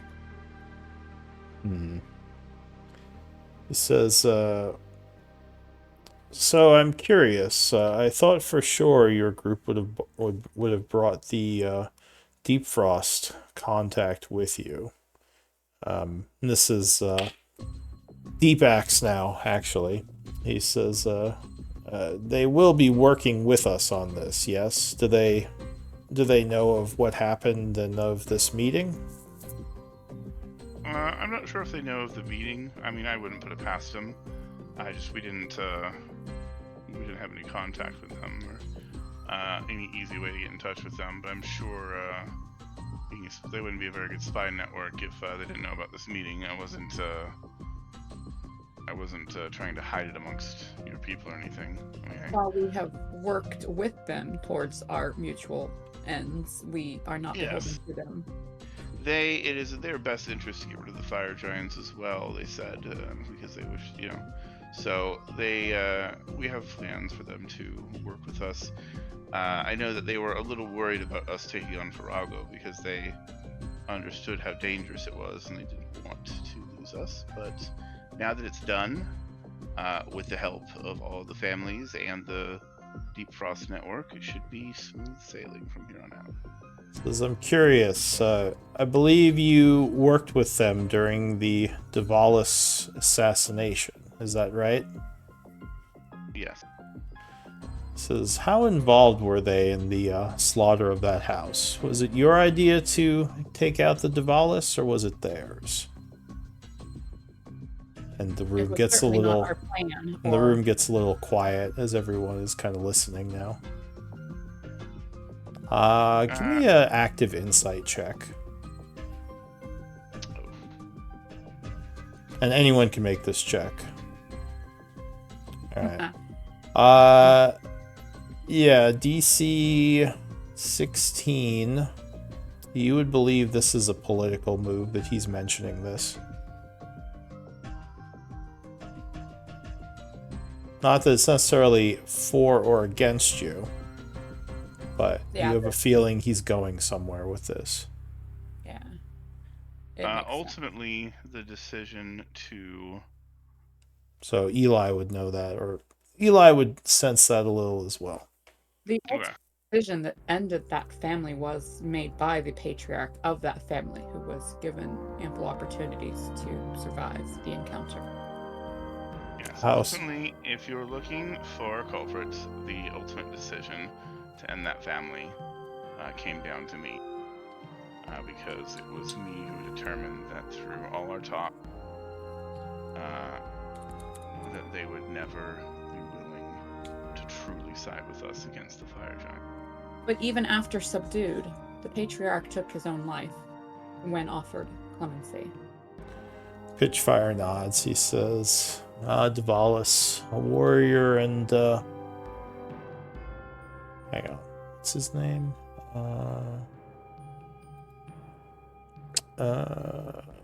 Is Osborne. Osborne says yes, Davalis would never let himself be taken prisoner. Warrior through and through. I'm just sorry we had to lose him. Give me a deception check on that, Glenn. Are we being deceitful? A little bit. It doesn't matter. It's Glenn. Because there's a conspiracy. They wanted him dead. For some reason. Oh, that's right, because we got the message that we found out later. And it's unknown who sent that message, because what's his name denies it, which... Gotcha. I mean, he has good reason to deny it, but you don't know if he was bluffing. Well, he also might not be high enough in the ranks. He may not know, but then he might, It's true. It's a spy organization, so someone over his head could have done it. But there was also a theory that one of the families did it. I wouldn't be surprised. Someone in this room probably knows what really happened and is listening to this. It's possible. But they kind of look at each other, and Deepax nods, and he says, well, I think as much as some would disagree, again looking over at Pitchfire, he says, I think it was the right call. I don't think Davalis would have worked with us. I did not want to do what I had to do. I came to all of your families, and you can attest this. To Kesben and to was it Deepax? Yeah, that's a Deepak. Yeah. And was completely honest and forthcoming up front about what my intentions were, even against, honestly, probably the wishes of my companions. But I figured, and I knew that the type of people that were willing to rebel for a better life, that honesty was the best policy. And I had faith that my trust would be rewarded. And I went into speaking with the Davalis with that same philosophy. I knew it was risky. I knew everyone had told me that they were too far gone, too much of a fire giant sympathizer. But I truly thought that if I could see them, make them see the error of their ways, and make them see that this was, not a fool's errand, but it. I could not. Not even my words could reach them. Mm-hmm. All the dwarves nod. D-Bax would say, well, I'm still not fully trusting of the Deep Frost Network. I don't know if it's a good idea to give them a place in the city. You all have worked with them. What are your thoughts? The spy organization has been responsible for several quite well-known atrocities in the deep. I don't think a spy organization should ever be fully trusted. I mean, it's a spy organization, but as long as they are able to provide benefit, then I think they should be allowed to operate. But you all will be the rulers of the city soon. If they provide not useful, or if you think that they are being working against the better good, then as soon as you believe that and have proof, feel free to kick them out. Yes, our interactions, or our working with them has been very brief. But again, we were working towards similar goals, and but we are not beholden to them, and will not defend any atrocities. Please, Chomsky, go ahead. Every city has underground criminal organizations. With them, you know who that organization is. And it seems like you all have relationships, or some of you have relationships with them. Says there's already a there's a couple of thieves guilds within the city that operate quietly. And they will always be there. And the Deep Frost would most likely end with the destruction and death of the current thieves guilds, as they are quite a bit more powerful. Deep Axe will say. Glenn, give me another insight check. Active.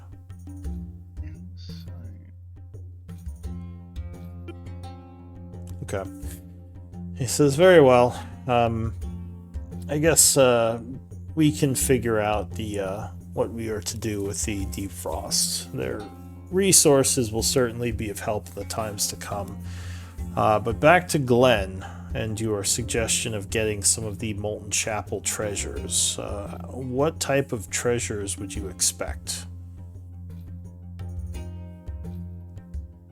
Well, we have all sorts of combatants with us. I mean, again, if I'm the way I cast spells, if there are any magical instruments,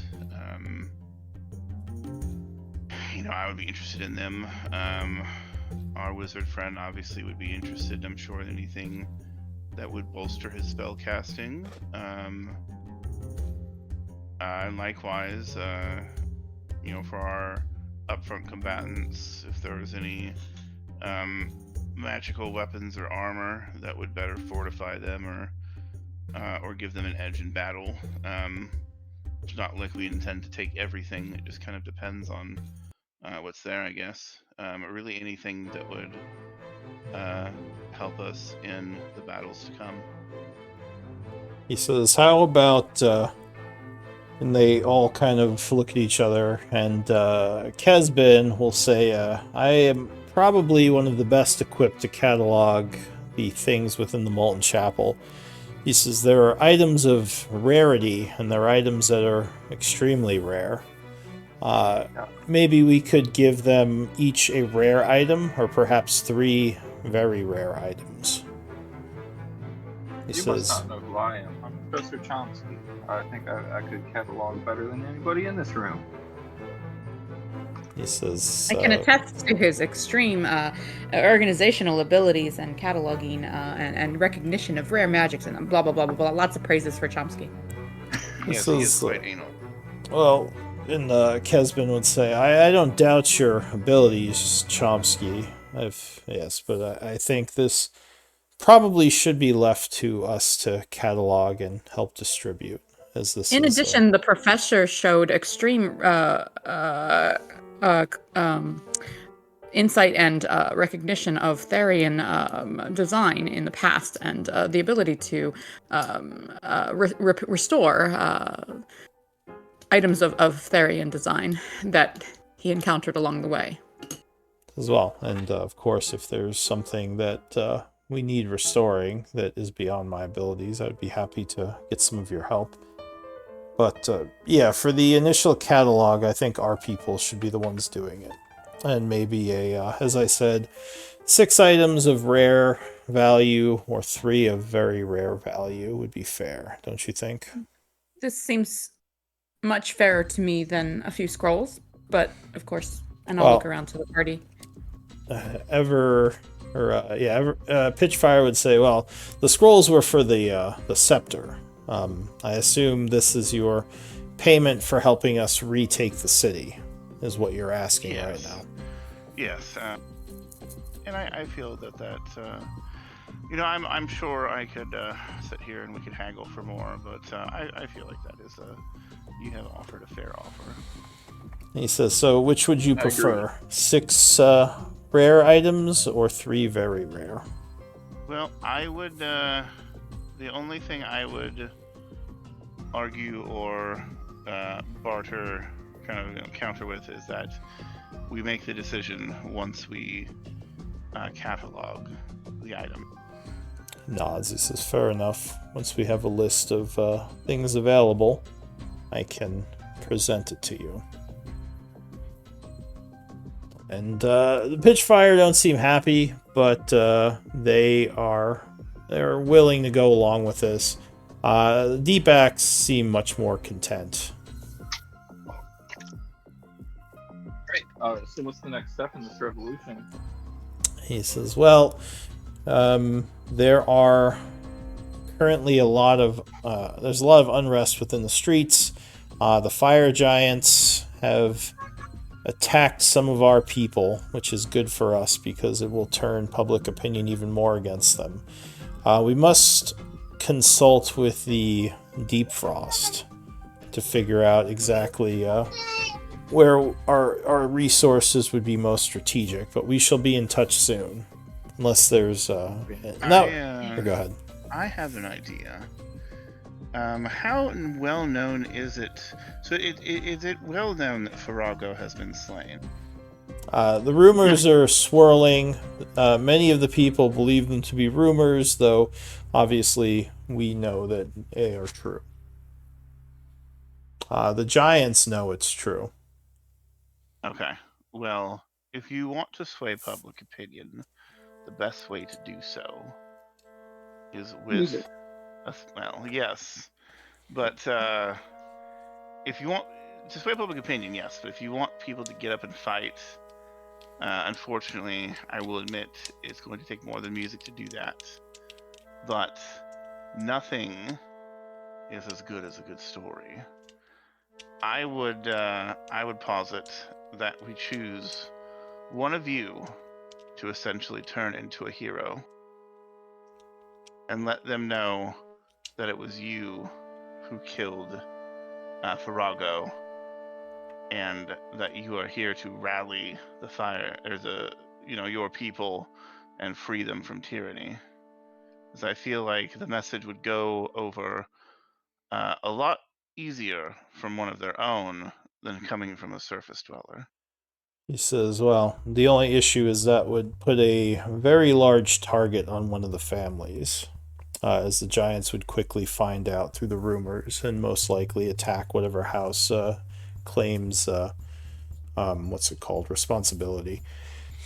Though, the Deep Axe says, I like the thought of being the hero who slew Farago one-on-one. Still, I feel weird taking credit for something I did not do. What if the noble family display solidarity to the citizens of the city by mutually claiming responsibility? That's a You good need not. idea. All three heads acted in unison to slay Faraga. And this is not untrue, as you have worked with us and are working with us now, and we are offering the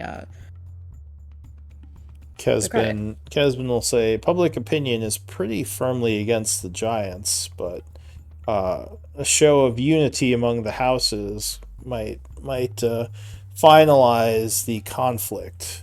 The giants might just start killing dwarves indiscriminately. I think before we do this, we might want to try to secretly move some of our forces and some of the citizenry to a safer place for the war to come. This is something that we can figure out. You all don't have to worry about it. In fact, it might be better if you stayed apart from it. Are there additional opportunities to thin the ranks? Are there groupings of fire giants at work or patrol or guard that we might surprise? Deepak says, well, there certainly will be. As time passes and we attempt to rally and fortify our resources, I'm sure the fire giants will attack us. Perhaps, wait, who was I talking as? I forget which house I am. Poor Lou. I think that was... We'll say it was Deepak's. Pitchfire will say, perhaps a trinket that we can easily communicate with one another. He says, my house is quite proficient in using sending stones to quickly send messages. He says, I can give them to some of you so you can be in contact with me. Might I suggest that some representative of each faction should carry stones to contact each other so that we may all coordinate our efforts?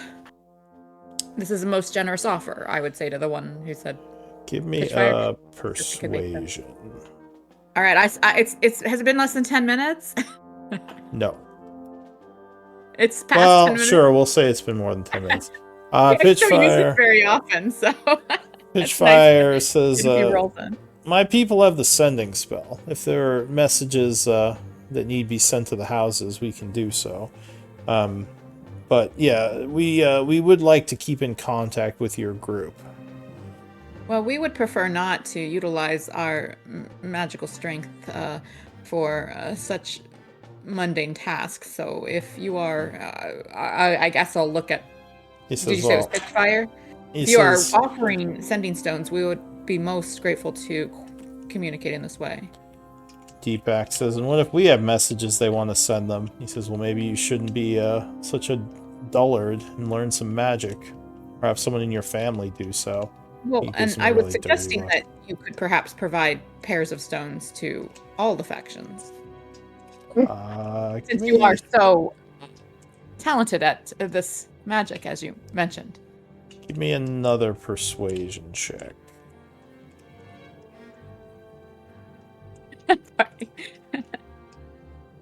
Let's see. He says, we don't just have these to give out. We use a lot of them. He says, I was going to offer your group one. And he would say...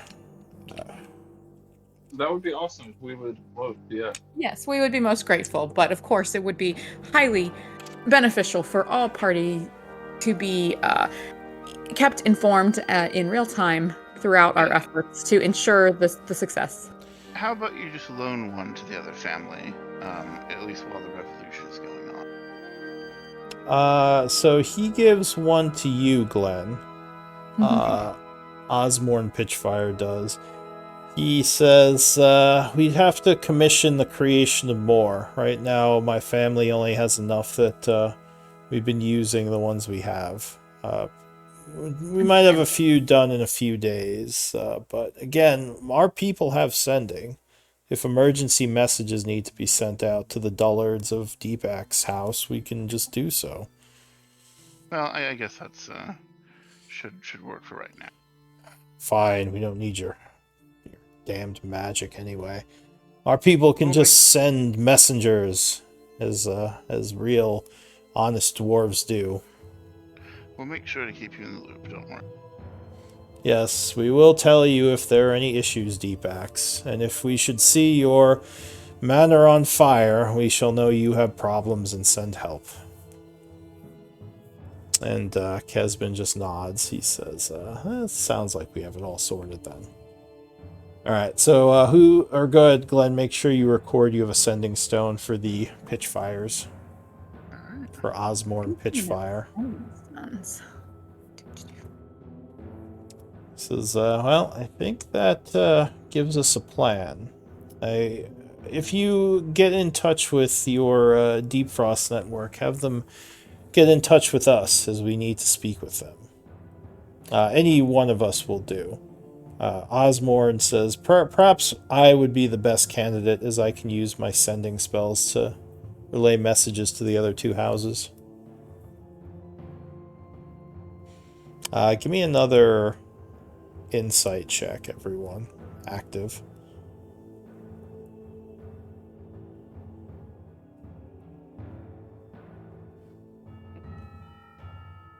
Alright. So, Arapel and Glenn... Obviously not +5, sorry. You're getting the feeling that this is sort of a power move by the Pitchfires to have control in the situation. Yeah, the control of communications is a big deal. Yeah, but anyway, he says, yeah, have the Deep Frost get in touch with us, and we shall coordinate things. I'm pretty sure Glenn figured that out as well, even faster than Arapel.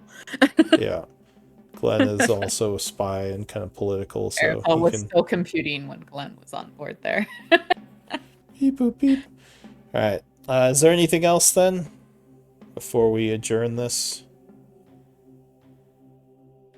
Did we...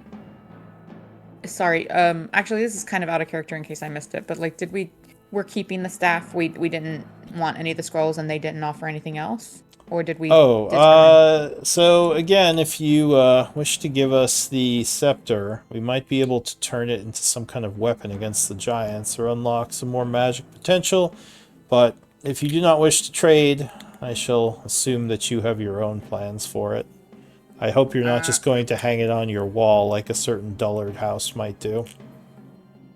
I do think that we should trade it to them. I think they'd be able to get the most use out of it.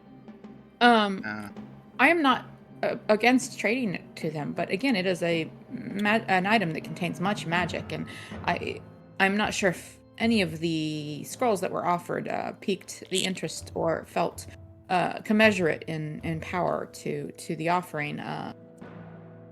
Or am I incorrect? Did anyone feel that anything offered is... Plane might be the one that could be worthwhile.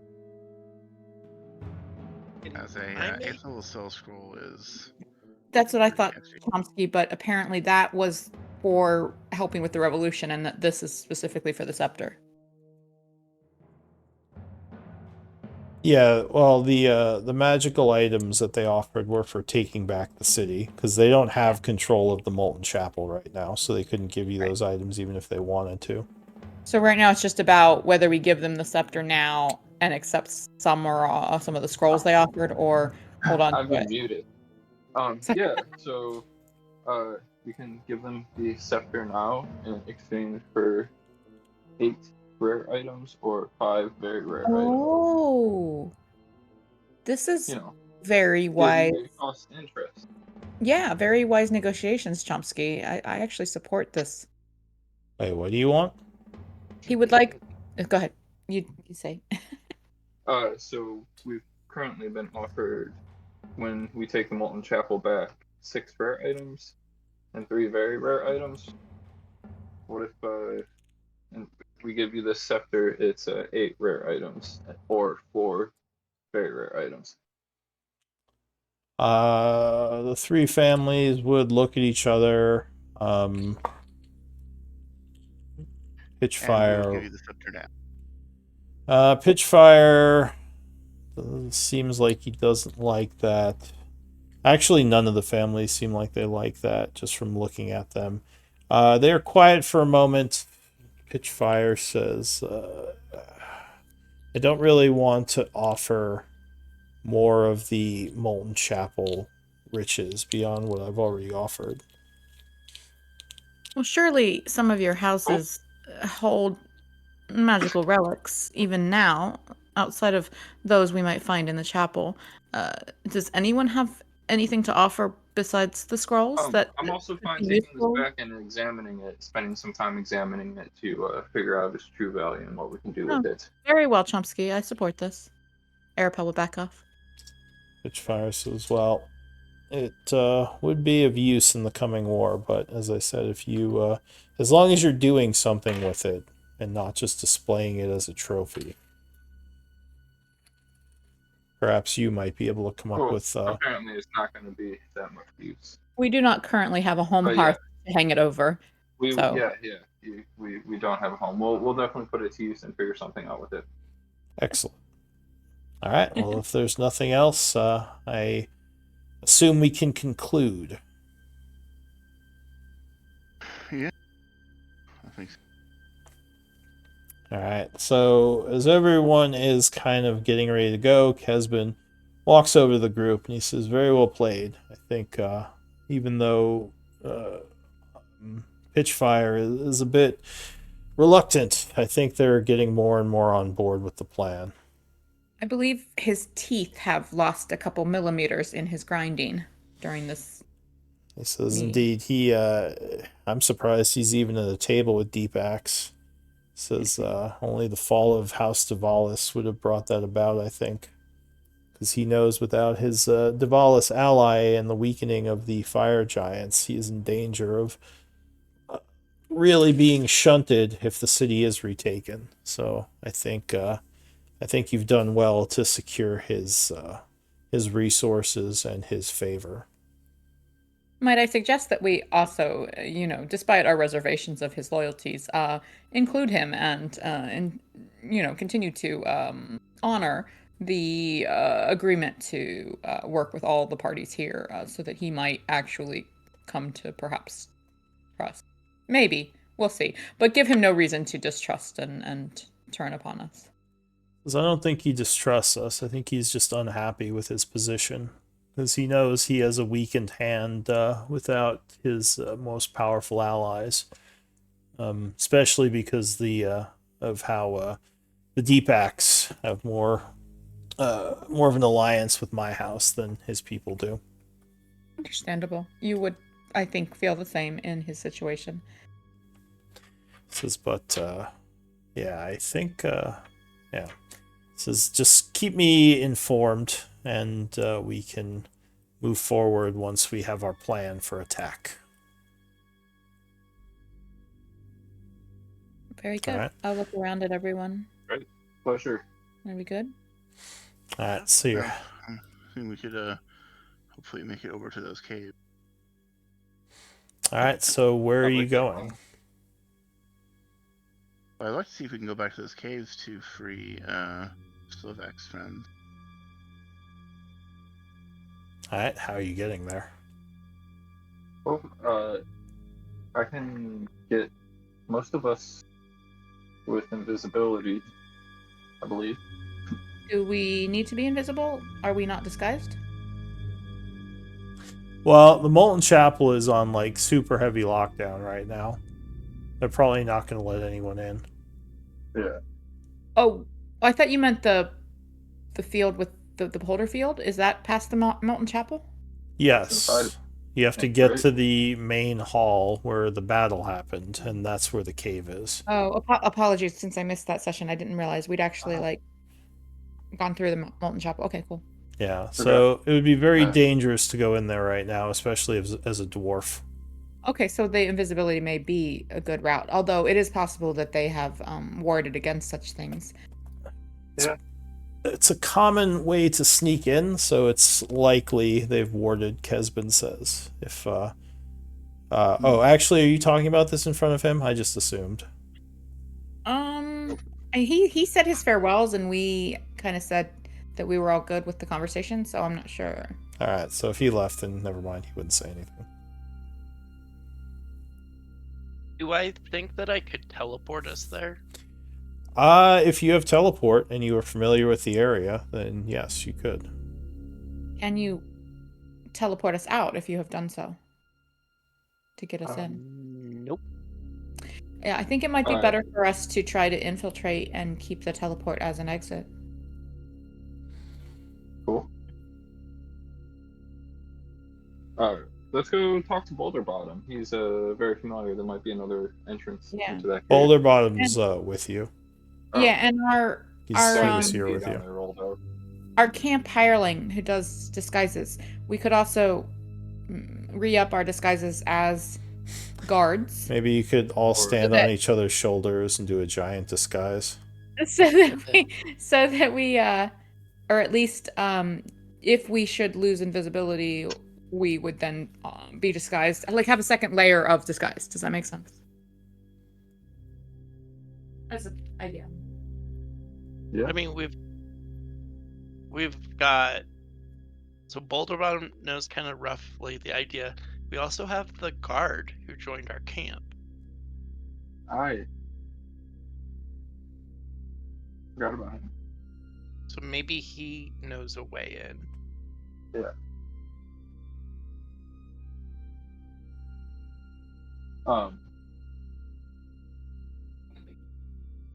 Glenn, would you be able to teleport us out if Eli teleports us in? Into the cave? Yes, I would be able to do that. It sounds simple enough if we do that. Boulder Bottom says, could we teleport out with the 3 extra dwarves? Or are we just leaving them to their fate in there? We could leave Uslag and Malin behind.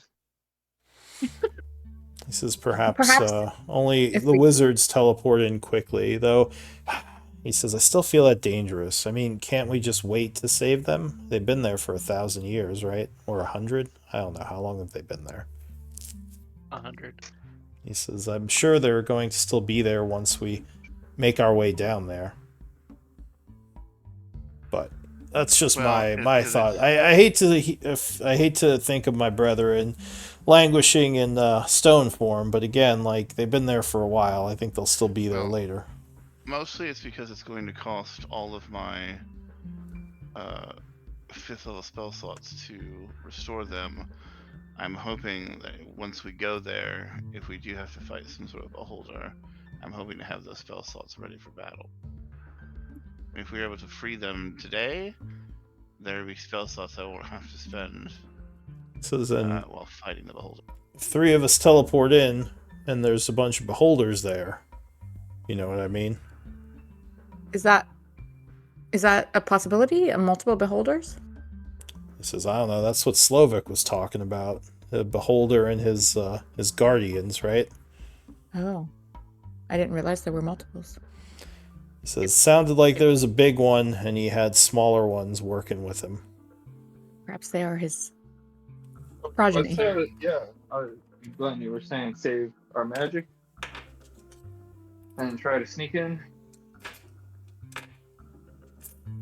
Is there a timeline that we have to follow for this? No. For freeing those guys, probably not. Like was said, they've been there forever. So they'll probably... It's unlikely the beholder are going to smash them. Our initial plan was to return immediately, but it does sound like doing so could actually endanger them. We could bring them back and then immediately have them in danger if we don't have an easy exit strategy. Yeah, this is... If we took 3 days, I could get all of them back. You mean, like, would we visit repeatedly? Or save up something and go all at once? If I go in, I can teleport in, and then I can teleport out with one single object that I can see within range. So if I use the 7th level, teleport in, use my 8th level to teleport out. I should be able to do it just a matter of a couple seconds. And just Well- bring the statue back itself. And Boulderbottom shrugs. He says, "Well, if we're really wanting to get them out, I just feel like we're pushing it, especially with the giants upset and beholders possibly down there. I just wouldn't want anything to happen to you." I am inclined to hold off unless we have a solid plan that does not involve one of us going alone. Apologies. I am actually very appreciative of your enthusiasm to save them immediately, but I don't support you going in alone. And if we don't have a solid plan and enough magics for both a entrance and exit strategy, including those that we have depetrified, then it is perhaps better to leave them as they are, as they would perhaps be in more danger if we revive them without sufficient resources or planning. It's understandable. All right. So, do you want to teleport in, or do you want to wait? What's the group? What's the consensus here? I say Sounding like wait, wait. but we can continue to come up with strategies if anyone thinks of anything, until we have the plan that we all agree is the plan, you know? All right. So for now, are you heading back to your base? Yeah, I think so. Apparently.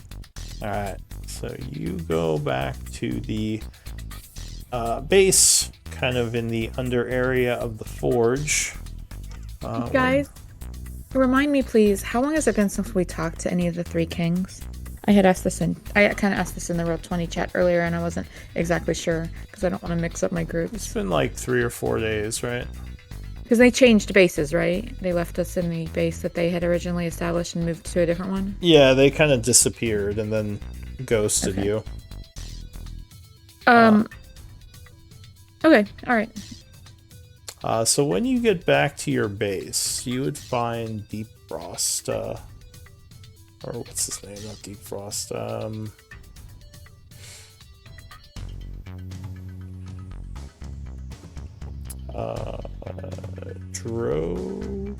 Dougie. Dugdrin.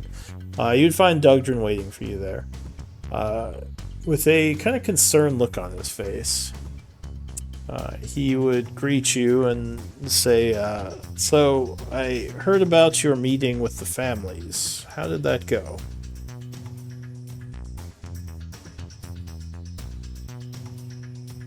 Went rather well, I think. This is good. Good.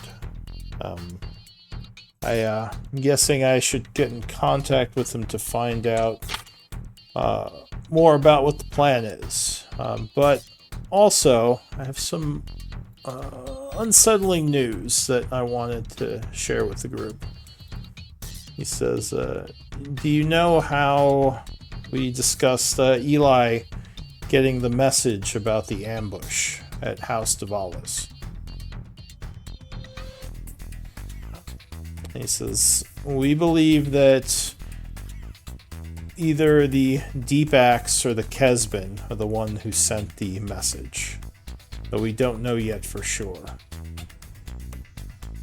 He says, "I'm a little bit That would concerned." make more sense. He says, "I'm a little concerned as to why it happened or how they had this information in the first place.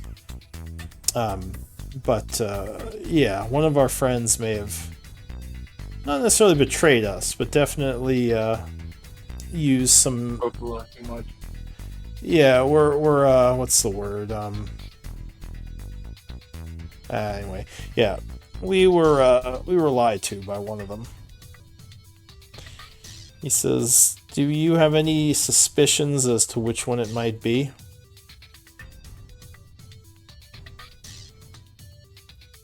Well, they were making political moves for sure, trying to control the situation earlier. Oh, yeah, who was the power hungry one?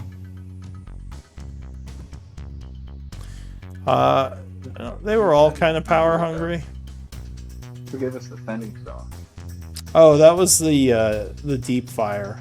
But they are not... We don't believe they are the ones who did it. Oh, who's that? He says, it's not all that important. It's just a little worrisome if the communication lines are breached again. Yeah, they might be able to manipulate us. It seems like they're working hard to manipulate everybody in this situation.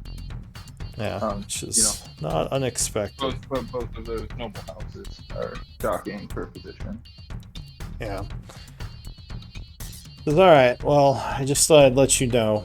We're still trying to figure out which one, and obviously don't mention this to anyone, because I don't want them to get defensive. Or to know that we know. But I thought it would be interesting to let you all know, and this will also maybe let Eli off the hook a bit. As now we know for sure he wasn't just making it up. No offense, of course. Do you know anything about the magic behind this giant scepter? And another question, are there like any small caravans or raiding parties that we could, of giants that we could take out quickly? As well, there's plenty of unrest in the city. If you're looking for a fight and to lower the giant numbers, you could probably ambush one of the packs that are going around looking for dwarves to beat up. Cool. He says, I don't know if that's the best idea, but it's definitely, I mean, you've defeated their godling, so at this point, any of the giants would be of no challenge to you, unless, of course, you were surrounded by too many of them. Yeah. But yeah, says if you're just looking for a fight, I mean, I would say just walk around up top and walk around, and it'll find us very quickly, I imagine. Well, I think the element of surprise would be ideal in any such situation, so we would, of course, want to use caution and some degree of reconnaissance to choose our fight.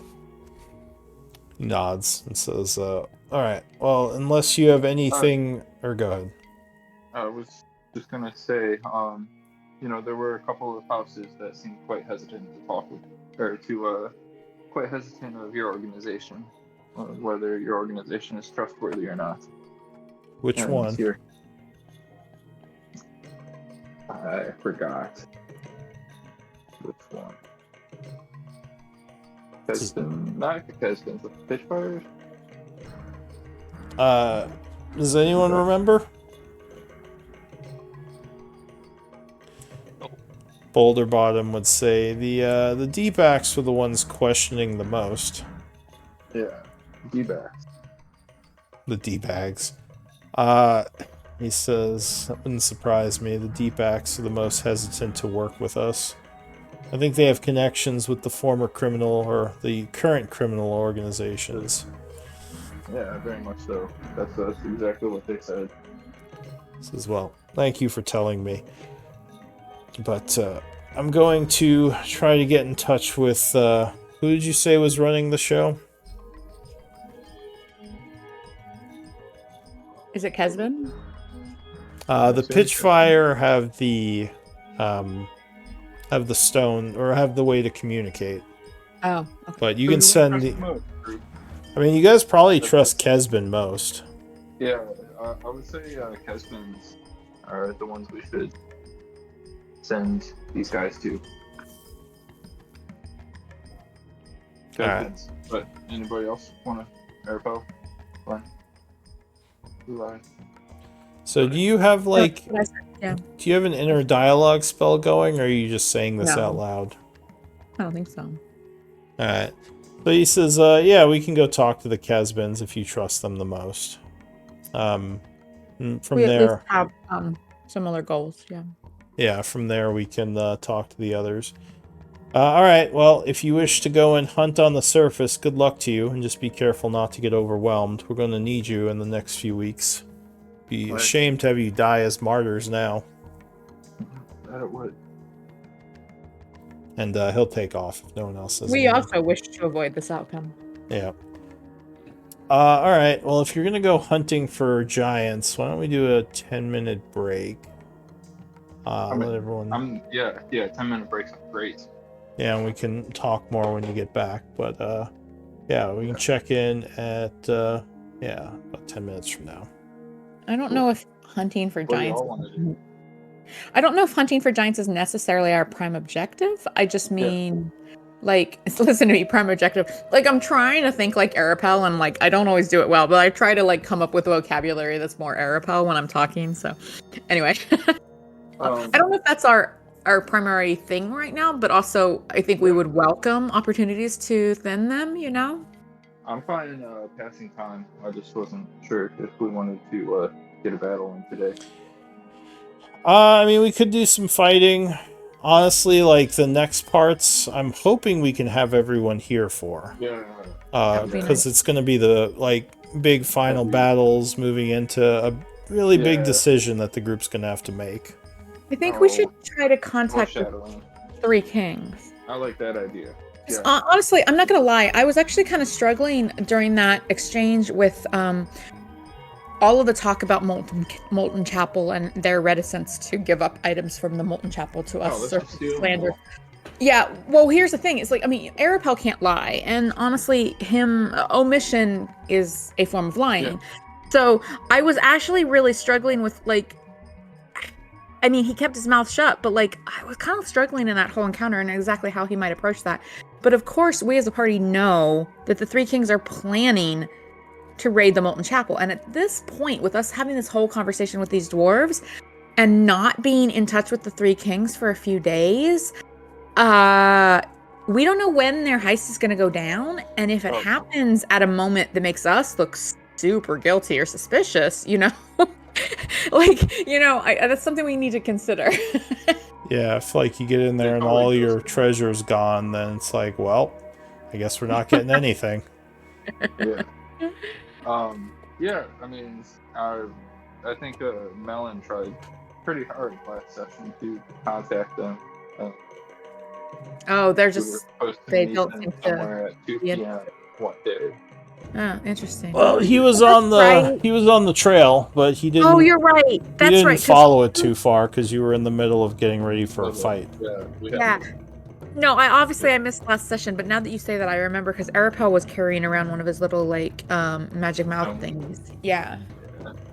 Yeah. So maybe we look for them again. I think we should continue to try. I mean, obviously, we can't spend all of our time doing it because if they don't want to be found or if they want to ignore our messages, there's not much we can do. But I do think we should continue to try because you know they were the first ones that helped us in this town. It's their hideout. It's their hideout that has sheltered us. You know. I'm all about stealing everything from the Molten Chapel and leaving the nobles behind. Yeah. They don't need witches. That will only cause the same problem that existed beforehand. Well, they'll definitely make you some enemies. Well, only if we're linked to it. I mean, you'll be linked to it. If everything disappears. Yeah, well, that's exactly what I just said. The fact that we just had this conversation with them, if like the heist went down tonight and we're twiddling our thumbs in our outpost doing nothing, we still might be suspected.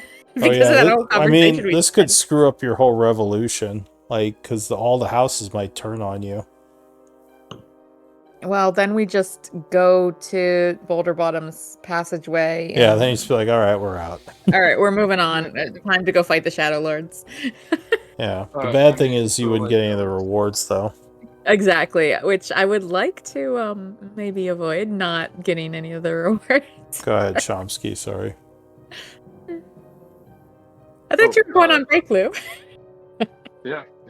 What? No, I am fine placing the Molten Chapel and disappearing and moving on.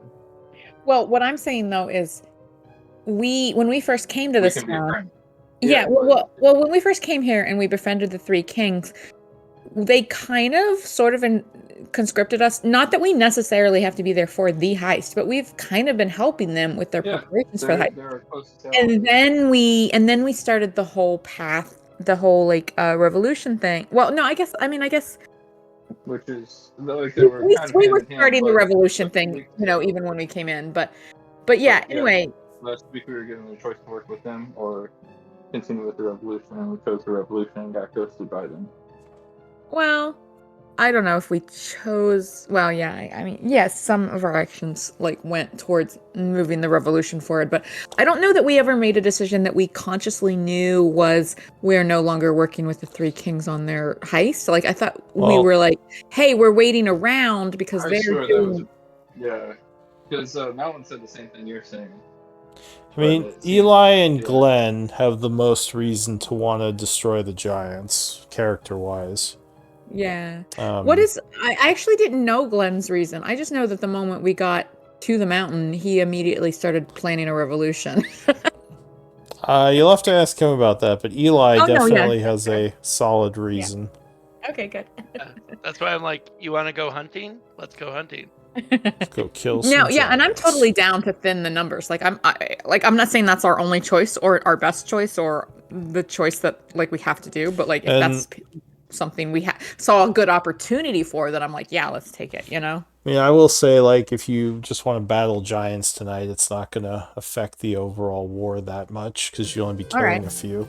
It'd be more like Well, if you want to do some combat tonight, because we, have, like, another half hour.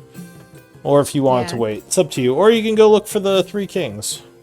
I'm down for combat, but I don't know if we would finish the encounter before our time is up for the evening, and which would mean, finishing that encounter would take time from the next session when we Sure. hopefully possibly have everybody.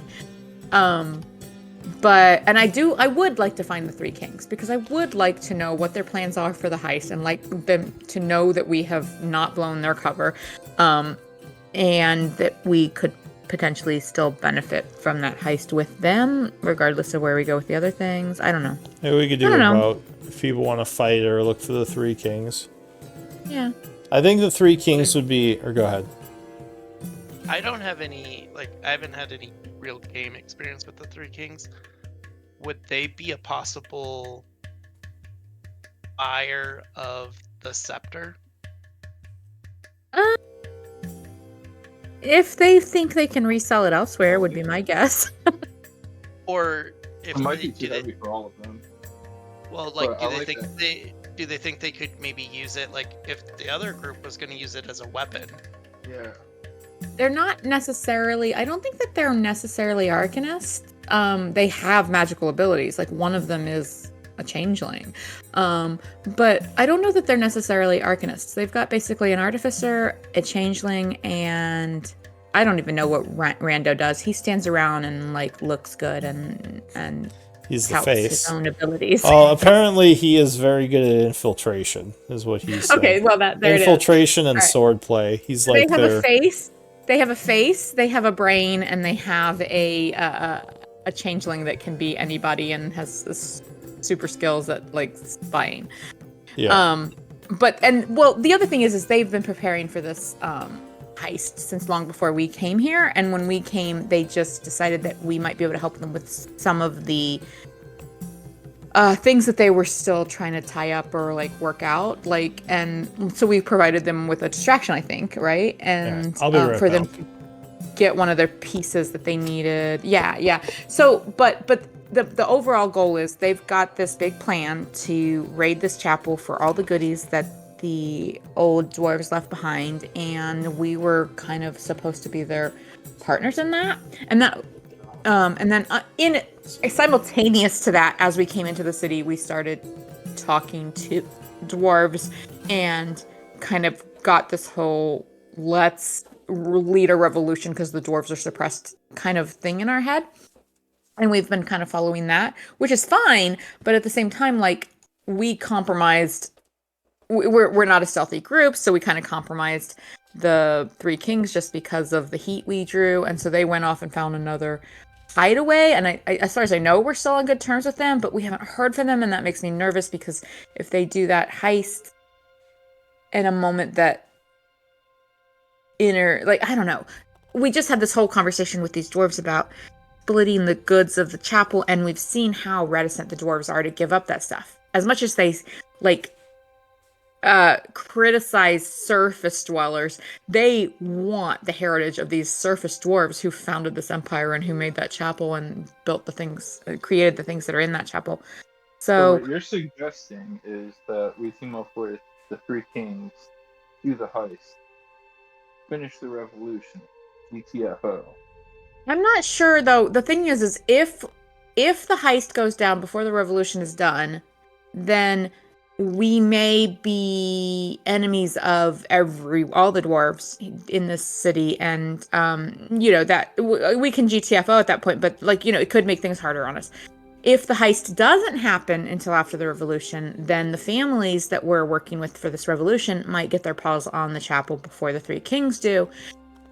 Yes, we have an agreement with those families now for us to get some of that shit, but it's hard to say, I don't know. I don't know that there's a right or wrong answer. There isn't. They're both right answers. Yeah. But overall, yeah. Overall, we've made commitments to both sides is the thing, and so Arapel is a little torn. He's going to follow what you're going to do. And broke our commitment to the Three Kings a while ago. We did? Yeah, when we continued the revolution after they asked us not to and told us we have to choose between them and the revolution. Oh, I missed that. Okay. Well, I guess that's why they changed bases and aren't talking to us. Yeah. But we, at the same time, we have so far managed to avoid telling the dwarves that someone is planning a heist on their chapel, so I don't know. Elon, you guys have thoughts? What you want to go talk or fight or search? I'll be right back. I'm gonna go walk the dogs. Do we want to play them against each other? We could go to the Three Kings and go, we could sell you out. Oh, I like the Three Kings. I don't want to sell them out. I don't want to threaten them. Okay.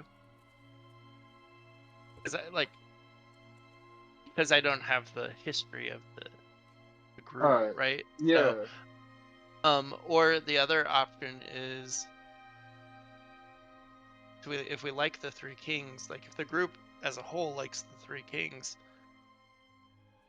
giving them a heads up, maybe they'll reward us. I like that plan.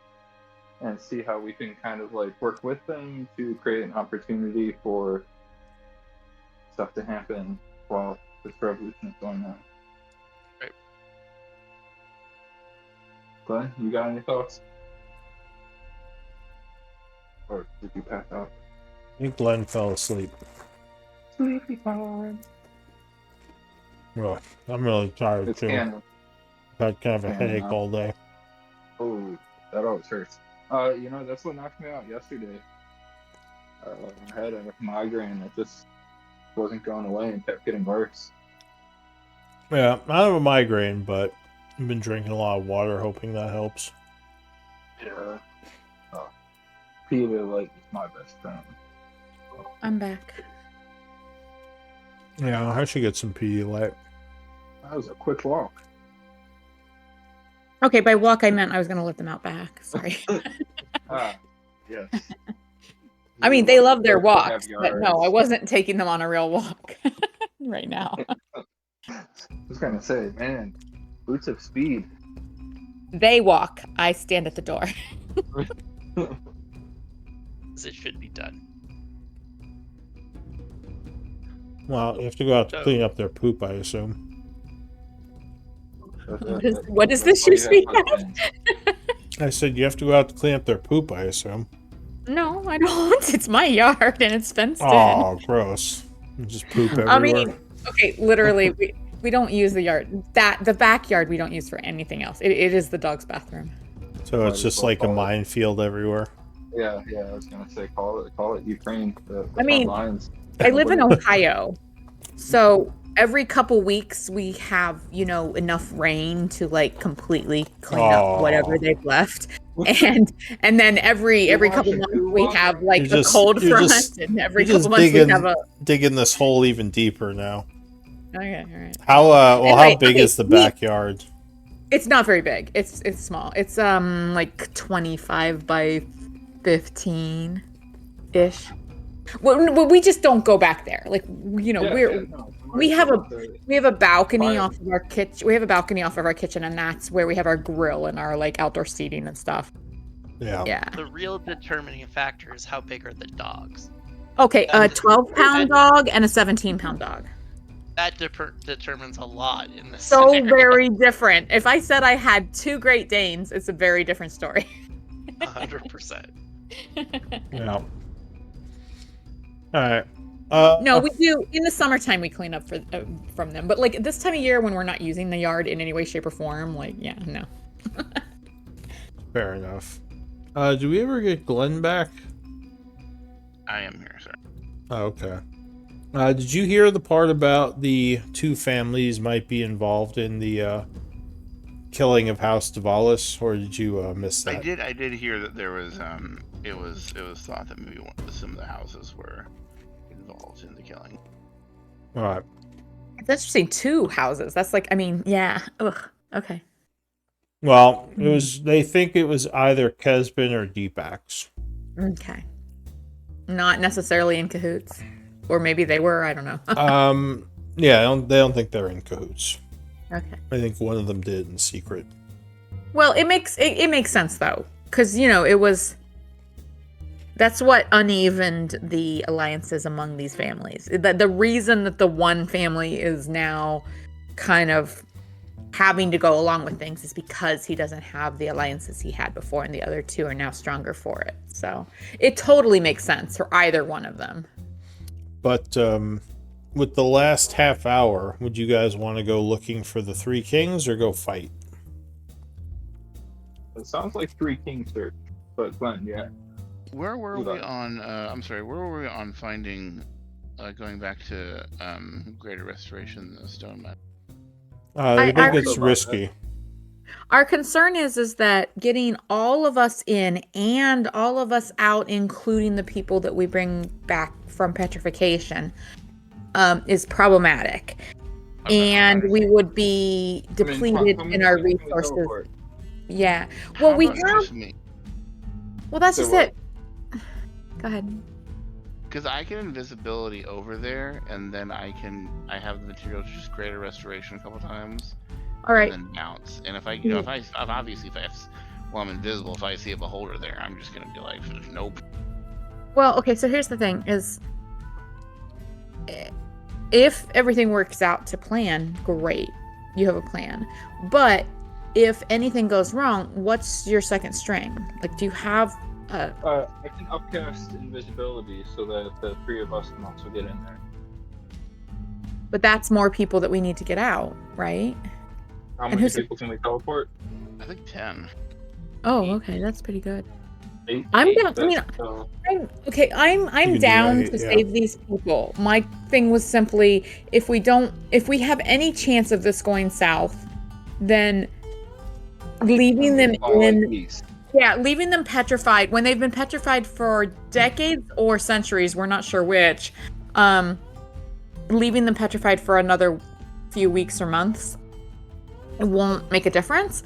But if we unpetrify them and we end up encountering some danger and can't get out and they get killed, you know what I mean? Or we get killed, you know? That I think that was where we kind of were uncertain. But I'm down to try something if you guys think. Like I said, my major concern is I want those spell slots for if we actually have to fight the Beholder when we're going there.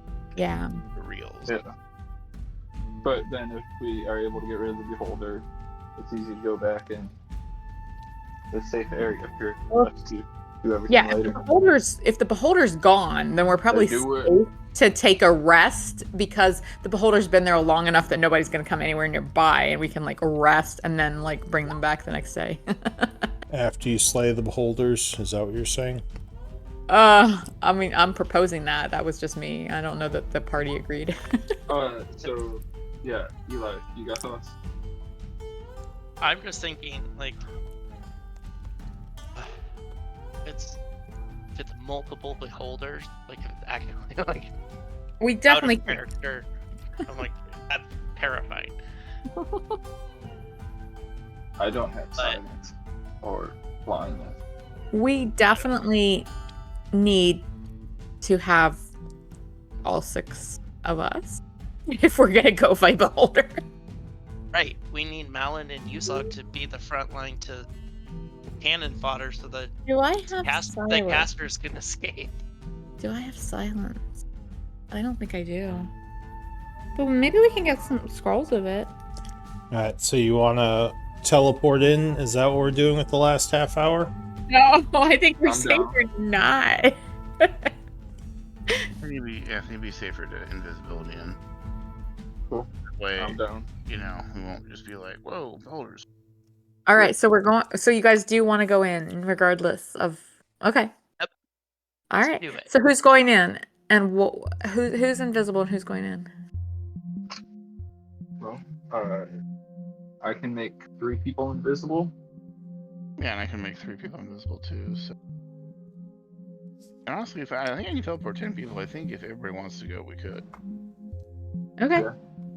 Is it 10 people? I think it's 8 people. Who are our background characters? I assume Boulder Bottom, but do we have another? Since we're Let's missing leave 2? Boulder Bottom behind. So, We're gonna leave him yeah, behind. if you want to teleport out, you can only bring 5 of you.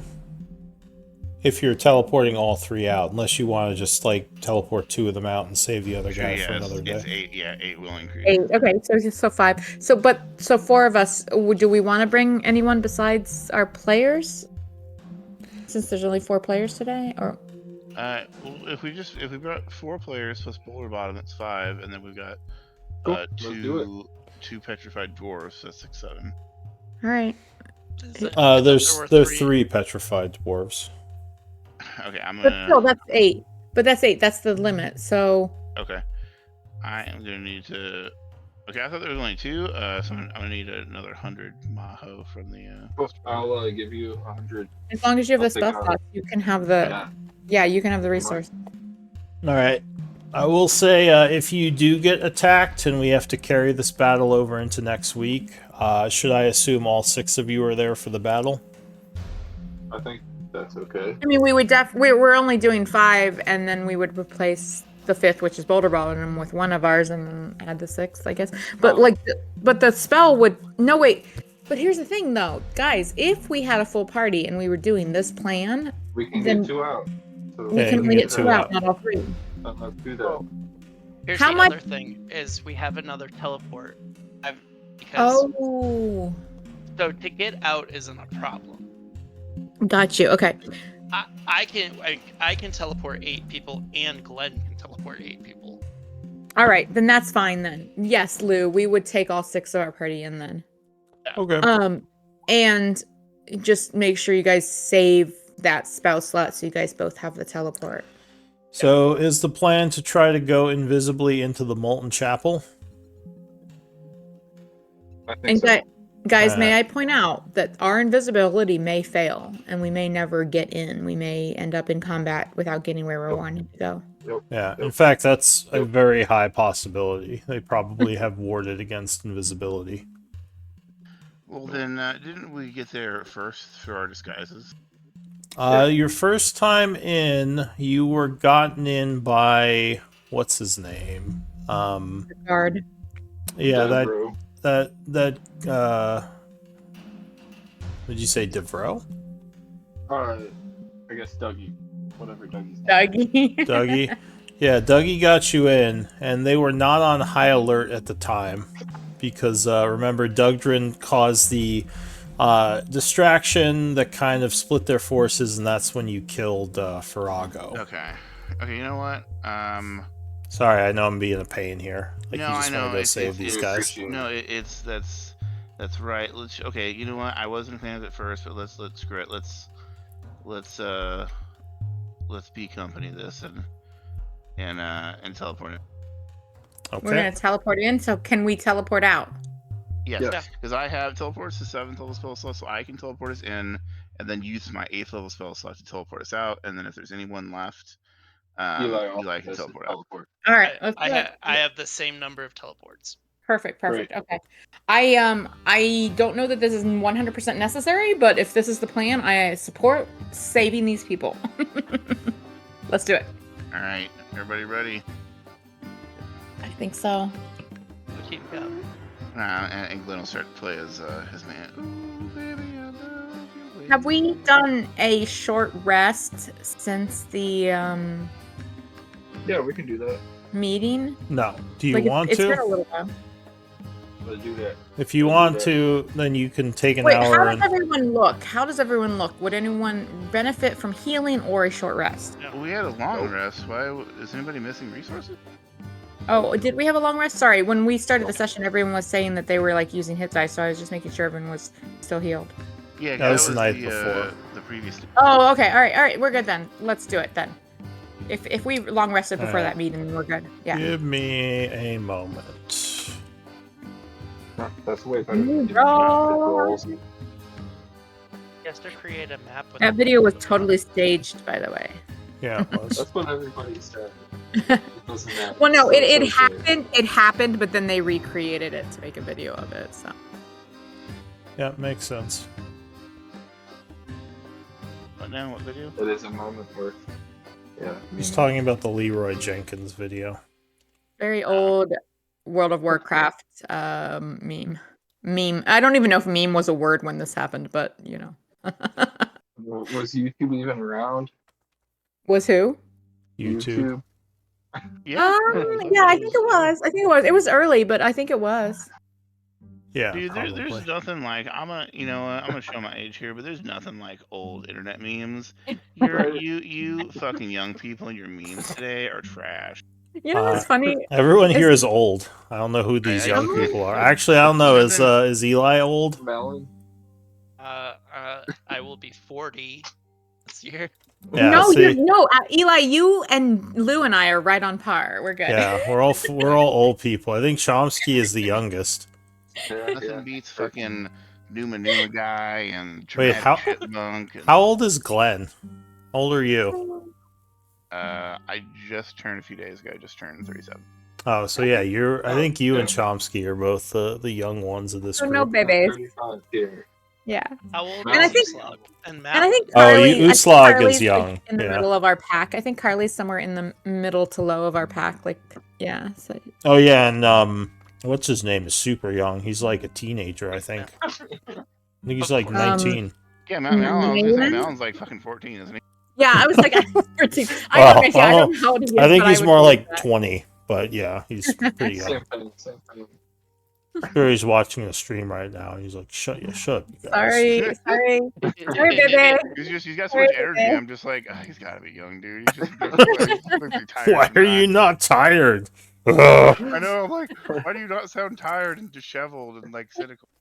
Get off my lawn. Alright, Which, well, you know what though? It's funny though because you say that, but like honestly, like it's really hard to tell.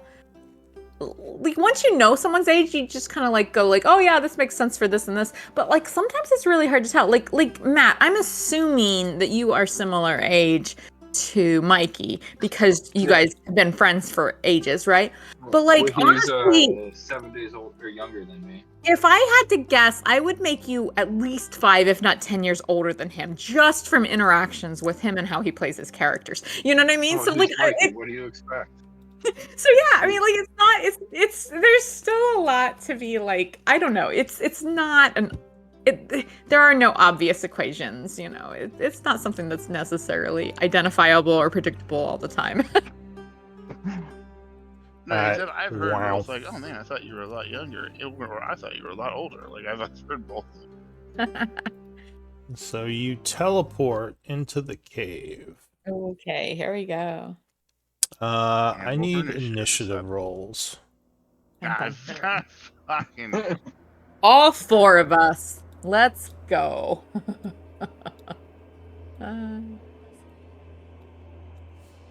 I'm always so nervous when there's only 4 of us. Or when there's not 6 of us. Not full party, no matter what that number is. When Usag's not around. Yeah, I do really like having Uslag. I mean, actually, Sorry, no, Malin. Malin too. Either Malin, yeah. and or. I'll take Malin or Uslag or both.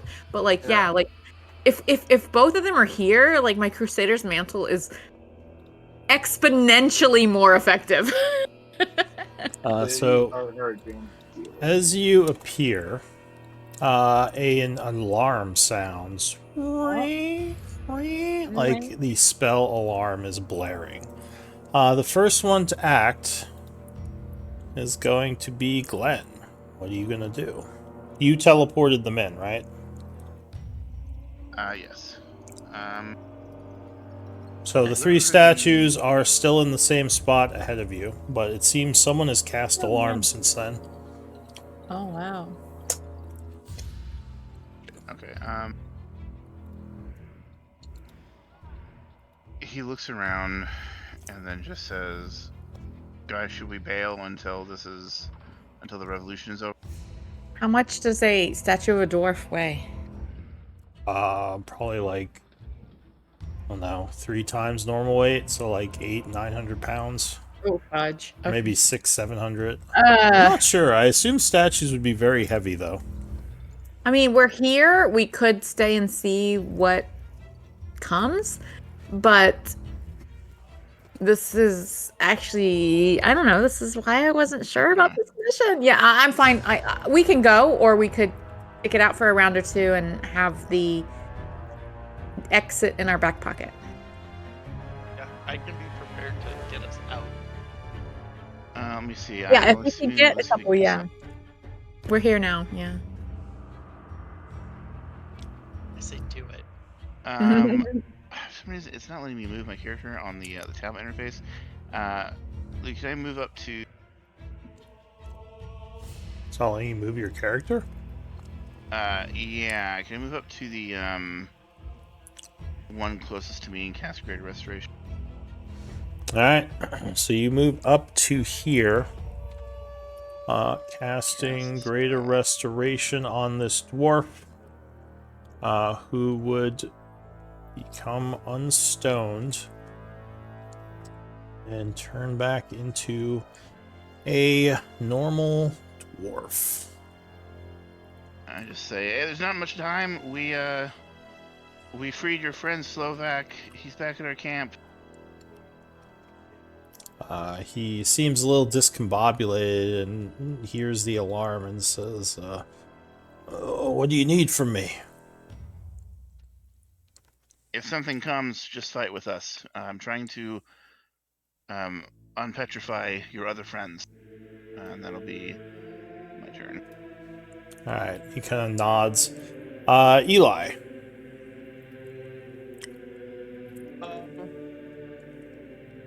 I will ready a spell to, if a threat comes in, I will ready the Wall of Force spell and put it over Glenn and the statues. Well, Glenn would have to be within... Oh, wait. Yeah, I think that would work, because it's, what, a 10-foot radius? Yeah. Okay. Sure. So you ready? Now, if this doesn't happen, you're going to lose the spell. That's okay. Okay, so you are readying. If you see a threat, you're going to Wall of Force Glenn and the statue. So that is it for you. Readying an action. You think you hear a strange noise coming from the northeast. Up here. Something is moving around in the darkness. I don't like that too. Yep. But you don't... I don't think any of you can see it yet, whatever it is. It's still kind of in the pitch black of the cave. Let me check something. Also, why is this set to 4th edition? Oh, that's a good question. I don't even know the rules of 4th edition. Well, just for Like a video the game. distance. Oh, that, okay.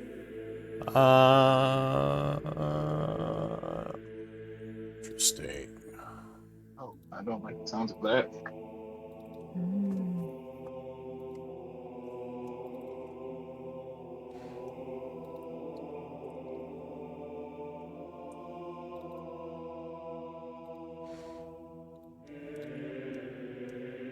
All right.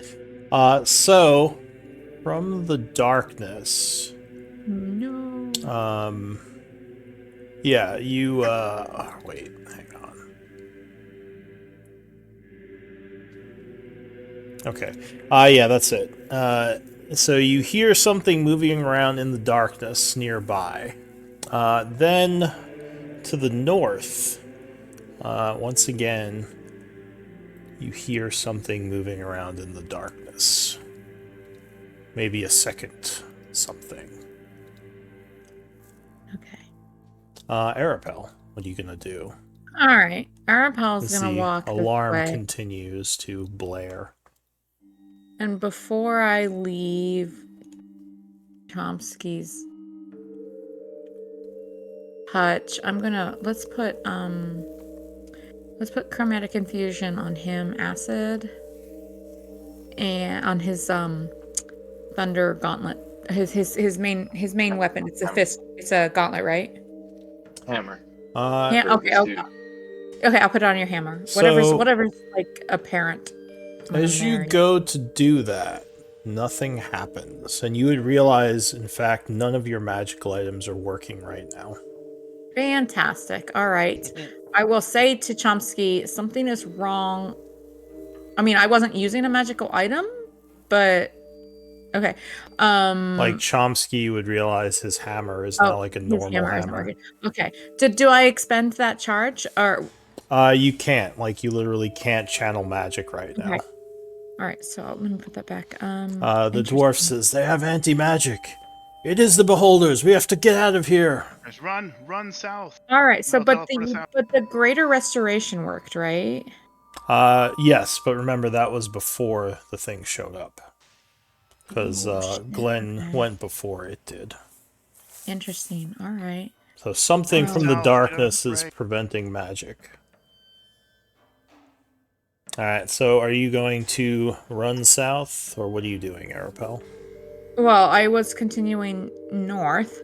I moved to northwest, and I felt like I was doing this kind of quickly. Like I ran by Chomsky's hammer and touched it, and then like I ran on. So I'm not sure if I would realize that I can't use magic. And I honestly, I don't even know if this would have worked before. Well, you would realize as soon as you touch Chomsky's hammer that your Okay. magic wasn't working. Like, you would literally feel it severed from you. I don't have You probably any never other- felt this before. Well, actually, you did. It feels exactly like it felt in the Davalis house when that anti-magic thing was going. Yeah. What are you Well, trying just to- for shits and giggles, because I have nothing else to do, I'm gonna just see, because like it's not a spell, but like it probably still won't work. But and even if it does work, I wasn't even sure if it would apply, but I was gonna try it. I want to do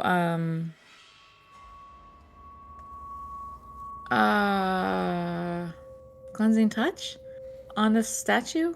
I don't know if it's a spell effect, and I'm pretty sure it might not even work. It would be considered magical, so I don't think that's going to work. So it fizzles and it doesn't take the charge. Yeah, so again, when you try to channel your energy, you can feel the All right. severance. I'll look around at everyone and be like, we are not able. We cannot use magic here Run unless. south. Yeah. Run south, and I'm gonna go. That's the movement I have left. No, I think I have one more because there's 2 diagonals for Try and this. get out of the rain. Teleport out. Yeah, that's all I got, guys. All right. Not helpful. Gnome. Cool. Well, bonus action. I'm gonna start by commanding Carl. And by the way, just Arapel, you still feel the magic severance where you are right now. Okay, I would say so aloud. I'm oppressed. My magic is oppressed here. Carl, now you notice, is not moving at all. Wait. That's dirty. Actually, I think he's a construct, so I don't think he's technically magical. Like, once he's created, I think he is just a construct. So I think you're okay. Like, anti-magic doesn't get rid of, like, golems and stuff. I would command him to run as fast as he can forward as a bonus action and look at Glenn and say, Glenn, will you be okay? Yes, let's just try and get south, and we'll try and get out of the ray, and I'll teleport. I'll try and teleport. Cool. In that case, Alright, so go ahead and move Carl for his turn. I'm gonna run 25 feet south. Am I still feeling magic? Or the anti-magic field? Let me see. You. Yes, you still feel the anti-magic where you are. I will let Glenn know, and I'm running Carl over there. Okay. More noise as something is moving around to the northwest now. Over here. I like that. But that is it for that, as it is just arriving. New round, Glenn.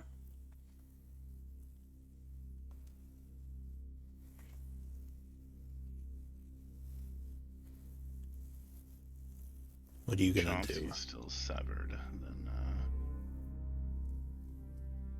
do these caves go further south? Yeah, in fact, that's the way you came in. So the dwarf, I'll just say, I gotta roll his initiative, but I'll just say he double moved for his turn, getting to here.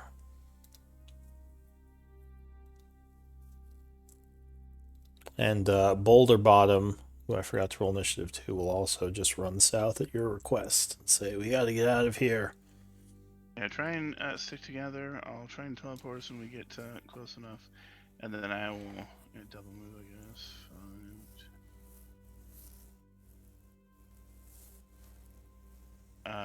Do I feel like my magic's cut off? Let me check.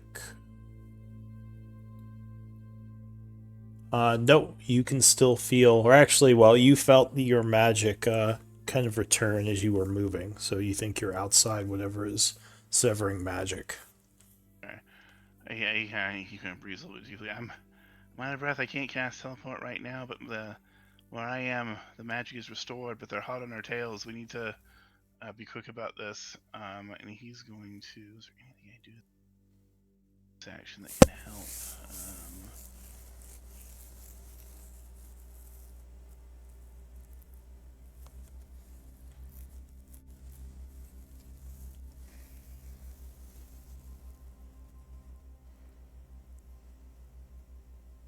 Sorry, I just don't think there's anything.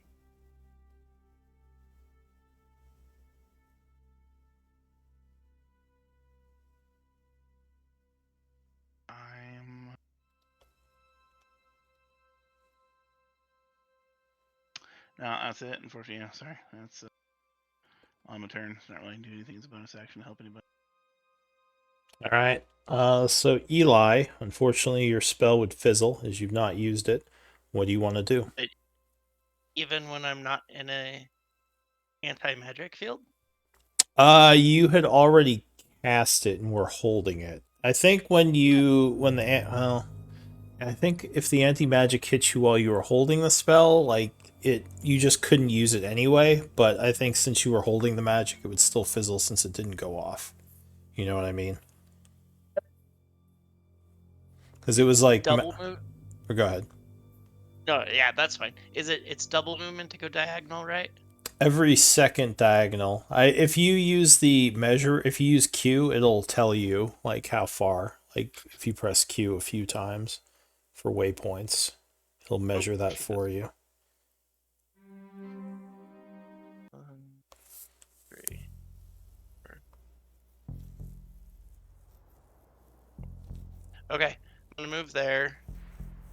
Do I still feel like the magic? I think you held Q because now there is very slowly moving.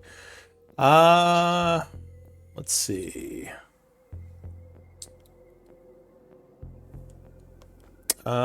You do not feel it there where you're standing. Oof, yeah. You never want to hold Q because now it's like, at least on my screen, there's like a million waypoints and you're tokens moving extremely slowly. Yeah. I think, yeah, will- we moved 30. Yeah, I moved to 30. I will ready in action. Oh no. I'm gonna dodge. Alright, so you take the dodge action. You don't want to dash? Well, I'm within 10 feet of you. Aren't you still suppressed by magic? Or aren't you still suppressed? No, he's not. Not Oh. there. Oh, I thought. Okay, I thought the way you talking about. I thought he was suppressed. Okay. Yeah. So, He's for you believe you're just outside because you felt it go away just as you stepped to the last Yeah, but square. they're gonna move closer on their turn. right, but I'm trying to put myself between you guys and them. So, Alright. So the creature goes.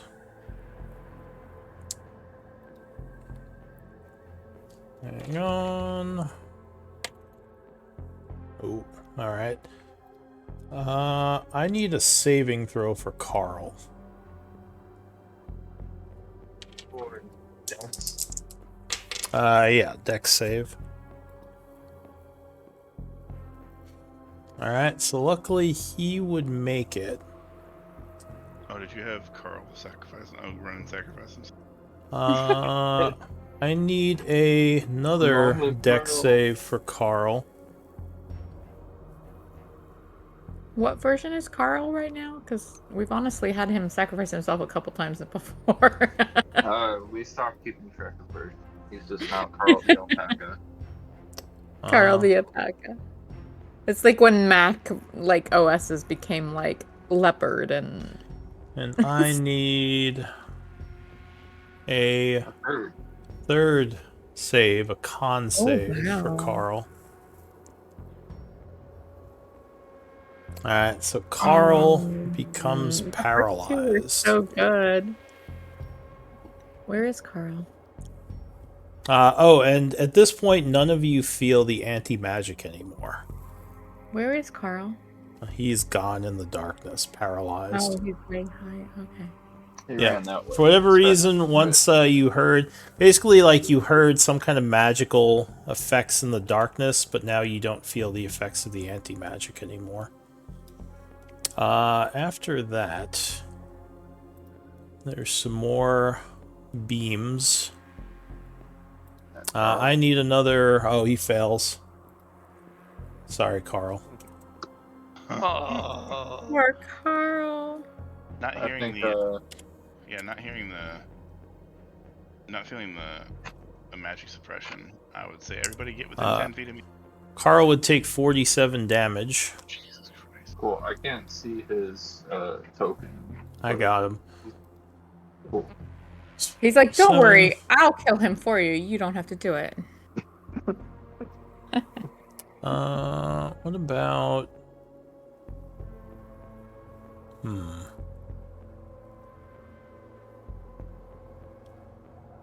Yeah, he'll do this one.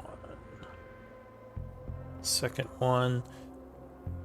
So he would fail that.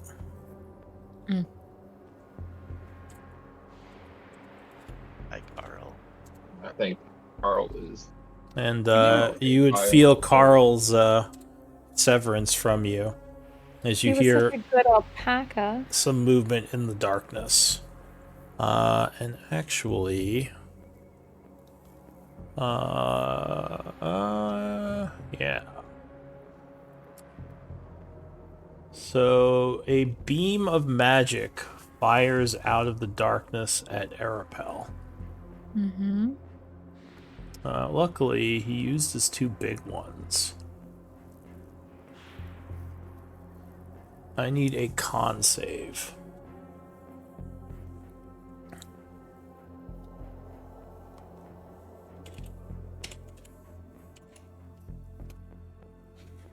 Alright, so you would make it, taking 21 necrotic as you feel yourself being drained. That's it for that one. Arapel. So you like hear pew pew in the darkness. But yeah, the anti-magic seems to be gone, at least for the time being. Magic is not being suppressed anymore. Okay, It makes sense because the beams were firing. Get within 10 feet of me. We're out of here. Yeah, I'm trying to think.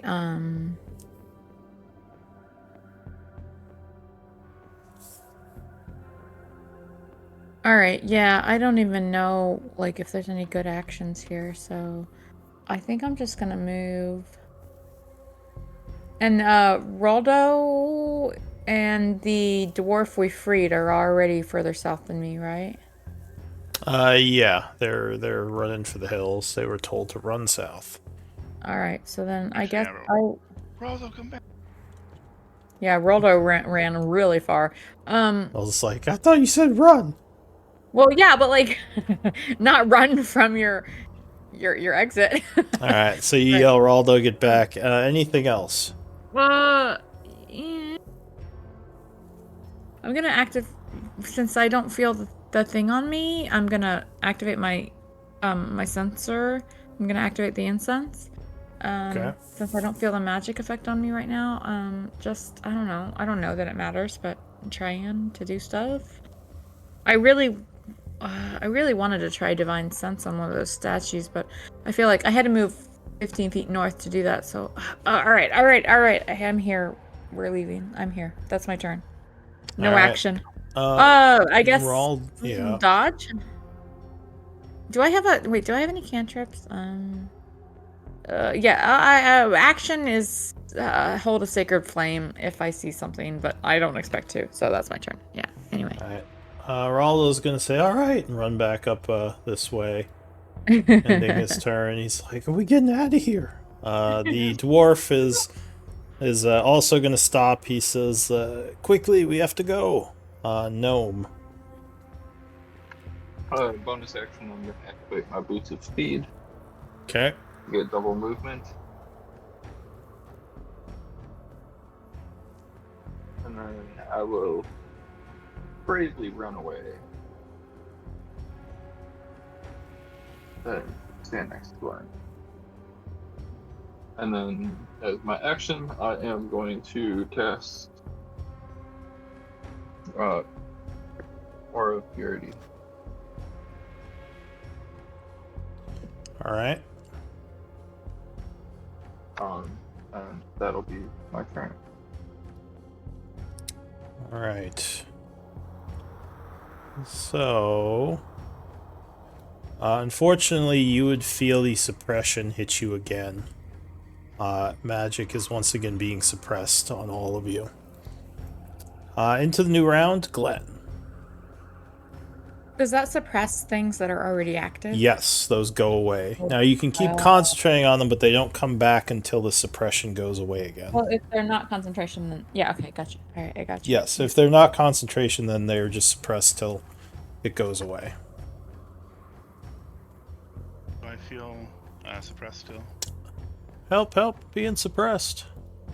Yes, Monty Python joke. Yes, you are still being suppressed where you are. It's been so long since I've had a D&D Monty Python joke. There, you're fine. One more back is when you first feel the anti-magic leave. Okay, I'm just gonna say, guys, the beholders are chasing after us, so we need to get out of here as soon as we can. Actually, I'm gonna take a step forward. Boulder Bob's like, I thought you said to go back. Well, one of them, they caught up with us with the stupid rays. Glenn, I'm going to get us out of here as soon as you guys are next to me. And he is going to hold teleport. He's going to hold teleport. And that is. So if you are stuck within the field when it triggers, that will make it fail. If you're readying a teleport, just FYI.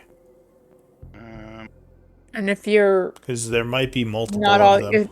And if not all your people are there, then it'll take without us, right? Yeah. Which might be okay if you get some of us out. So if there are multiple anti-magic things moving around, readying might be dangerous, like with Eli. I would call out everybody They're back just gonna- out. They're just gonna keep fucking. I would just say, guys, we need a. I'm sorry, we need to do another round of dashing. Get out of here. And he's gonna do double movement. He's gonna dash 5. Yeah, I think All most right. of us didn't dash that last round, so maybe that makes the difference. Hopefully, Yeah, you're not sure how fast these things are, but unfortunately, we are going to have to end now. Which means there is a very real chance that Malin will sprint back towards the Beholders next game. But we'll see what happens. When he gets in, he's like, Beholders, Damn it, we let's can't do one more go! round. No, it's going to take too long. We're already like 10 minutes over. So we can do it next time. It's fine. It's not a big deal. Time to roll a new character. or we can TPK. That's always an option. I mean, if that's what you're looking for, you could probably make it happen. Fucking 3 Beholders. There's enough times that we all rely on each other that if one of us you is guys are wanting the level party to wait- 15. I have faith in you. But yeah, Beholders are definitely one of the more nasty You know what? things. Anti-magic. I don't care if it's a beholder or a dwarf lord, but like anti-magic is a big evil boss. It's A one of the scariest things. A BEG. It may not be a BBEG, but it's a BEG. I Yeah, got once you're told that none of your magic items work, it's just like, well, shit. ruh-roh. I need the other votes. I think I need 2 more like- of you. I have a metal thing on a chain to, hound you with, but it's very mundane. There's no magic involved, and I am not magically enhanced, so I'm just going to beat you with it forever. The end. I feel like you guys always, every week you think, like, it's going to be a TPK. No, not every week. Not every week. Yeah. This level. It's at most this weeks. level, To be fair, I've missed a bunch of the battles. Like, I've missed 2 or 3 sessions in the last. I mean, actually, with your barbarian, I don't know about not your artificer, because his character's based on one of his magical items, giving him strength. But Uslag might be able to just rush up as long as she doesn't get disintegrated. But anyway, Which she relies on me to keep her alive, and if my magic doesn't work, I can't do that. those eye rays. But Chomsky and Glenn are tied, so I need a D20 roll from both of you. I already have inspiration still, so you can take a chance. No, you must roll. You He must doesn't roll. let me. Oh, there you go, well, see? as long as you don't roll a 20, Glenn. Oh no! That's not a D20. 100. That's you not just a- had to roll. That's a 15. Honestly, Glenn, that is a roll Oh, you good roll. wanted for your wish list roll, and you have now wasted it. So Chomsky, you are MVP. Well, thank you. that's- That was And, a fun session. I think these beholders will be easy to handle with. Is that what you Melon think and- we're facing, beholders? Well, there's probably other things too. I mean, you can kind of see them on the initiative list. Oh, you can't. Oh! I didn't. Look at you all being sneaky and like getting extra. Metagaming. Metagaming, yeah. I didn't even think about that. Like, I just saw every time Lou pinged them, like it took me to a black spot on the map, and I'm like, "Thanks, Lou. Let Yeah. me just scroll back to where I am." Technically, you don't know what they are, but yeah, technically, you kind of know what they are. And I mean, you have a strong suspicion anyway because of what's in here. we were told that there were beholders in here, Yeah. So but when it's we yeah. come back, our Uslag and Malin, they're gonna be like up here where we started. I'll put them near the rest of you.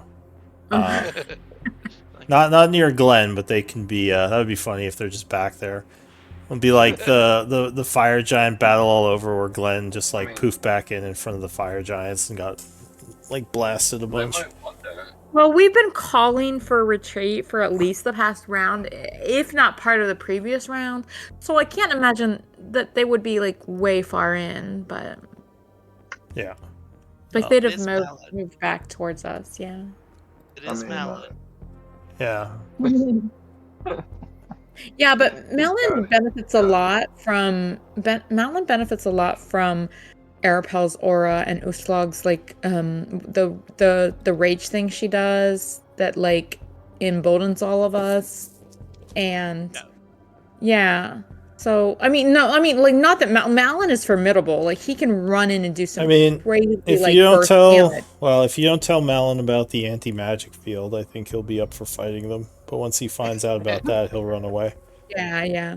His strength is like 8 without his magical item. Right. That's just it. Like Malin is great for burst damage. Like, but if Not with his an 8 magic items strength. all fail, if his magic items all fail, He won't be able to move in his armor. Like literally, and the enemy's nowhere. That's the thing. And the enemy's nowhere near. So even if we had Uslog and Malin for these couple rounds we just did, they wouldn't have gotten any hits in. You know, because the enemy's nowhere nearby. What you were saying is, since Malin teleported in the anti-magic field, he's still stuck back there because he can't he's walk. just laying on the ground like a turtle, like upside down turtle, like help. No, actually, I think Uslog would do the best because none of her stuff is magical, like literally nothing. Yeah, she'd be disappointed in her javelin of returning, but otherwise, it just falls to the floor. She's like, oh, or her javelin of lightning for that matter. But like nobody's been close enough for her to check that. So, but yeah, in general, she's just like, I don't see anything. What are you guys doing? What should I do? That would be her right now. Yeah, but it does seem like they have to drop their anti-magic field in order to attack us, though. Yeah, that's the thing is that they're able to keep the anti-magic. Yes, they can't keep the anti-magic field on us at the same time while they're firing high rays at us. Oh, that's so frustrating though, because we got to get far away. But there's 3 of them, so like that's why they can just have 2 shoot rays, and then the third slow one turns the anti-magic back on. God, I did not look at the turn order. That I'm scared. The anti-magic field, does it affect other beholders? Well, they can't fire their rays into anti-magic because technically their rays are magic. So we're safe in the anti-magic field. What you're saying? Well, I mean, they seem like they can bring it out, and they can change whether it's on or not. So, I'm not going to tell you too much about the mechanics because you wouldn't know, but yeah, there's a thing to it. All right, I'm going to go take some notes, but hope you all had fun. Yeah. Absolutely. See you guys next week. See y'all. So Matt, thank you. I noticed that you already started like changing a bunch of stuff on the journal, and I apologize. I didn't like necessarily mean that you needed to change a bunch of stuff. I just meant like if I was gonna like keep it, I would change it. Oh, easy peasy lemon squeezy. It was like 20 clicks. So yeah. Wonderful. So yeah, I am. That was a fun session. A lot of RP. And we learned about a lot. I think the thing is we got to take out these beholders. Well, I think we all planned to come back here at some point and free these dwarves and to face the beholders. I actually didn't necessarily understand that those were 2 different confrontations that were one and in the same. Like, I guess I was like, okay, like there's some. Well, I don't know. Anyway, I missed a session, so like there's some disconnects for me, but yeah. But I'm all down to fight beholders, but I feel like we got to be prepared. And we were just like, oh, we're rescuing statues, so here's what we're gonna do. And I was like, let's have at least Plan B, if not more. We all know how this works. And it's not worth planning anything and just acting in the moment. Isn't it though? I think it is. Because like yes, I understand that sometimes like planning can like be tedious and not go anywhere, and we just talk for a long time and then not use any of the plans. But on the other hand, it's like we're going in and we're using this. I think, and then we're gonna get out using this. And I'm like, okay, if those don't work, what's our next plan? This is why I heavily advocate for a group leader. Like, do a quick discussion and the group leader makes a call. Because or else you have analysis paralysis where it's like, well, what about this? What about this? What about that? Like, it's better to have, like, someone say, all right, well, we heard everything. This is what we're doing. Oh, Uslog is our group leader. She is not. She is, like, one of the most past. Like, maybe Uslog the character could be. You're correct. You're correct. But Uslog the player, Carly, like, she wants to run away every time you guys ask her what we should do. She's like, officially is our group leader. Just let me hit things and kill them. She does not want to be the group leader, which is fine. I understand. I want her to have fun, so one of you should probably be the group leader. Well, none of us want to be. That's the thing. We voted for Carly because she was like, tenure. She's been here a while. I feel like Glenn or maybe Chomsky should be group leader. That's just I don't know. my opinion. Glenn is the one that started the whole revolution thing. Like, we came in here like we're just trying to get to like the tower. This group wants to do a heist on a thing we're gonna like walk by on our way to the tower. Yeah, let's get some magic items. Oh wait, we're freeing all the dwarves from the tyranny of the fire giants. Okay. You understand. It's pretty cool. But yeah. I have been in groups where analysis paralysis kicks in. But I've kind of gotten to the point where I'm of the opinion of taking action and figuring it out as we go, because every plan falls apart within the first round.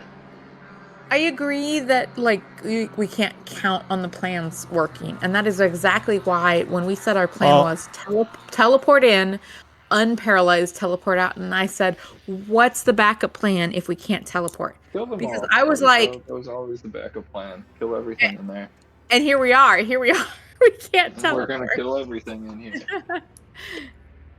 I think that having a plan is good, just concentrating too much on the plan is not good. Like I said, short discussion leading to, alright, what's the decision?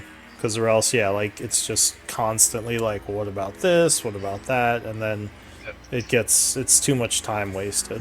And then how and a half later. Like, I'm all for democracy, but in like a strike team, there's no democracy. It's like group leader is like, because there's no time for it, In a board meeting. No, you guys aren't a board meeting. You guys are like a you're like specialist mercenaries.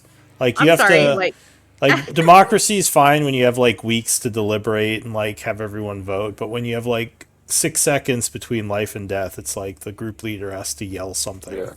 Yeah, you know what? Okay, in my current job, I have. Oh my god, it comes up frequently, at least a few times a month, where someone like marks something as super urgent, or like it's like, oh my god, we all need to talk, we all need to work on this, we all need to get on the board. Like, I don't care.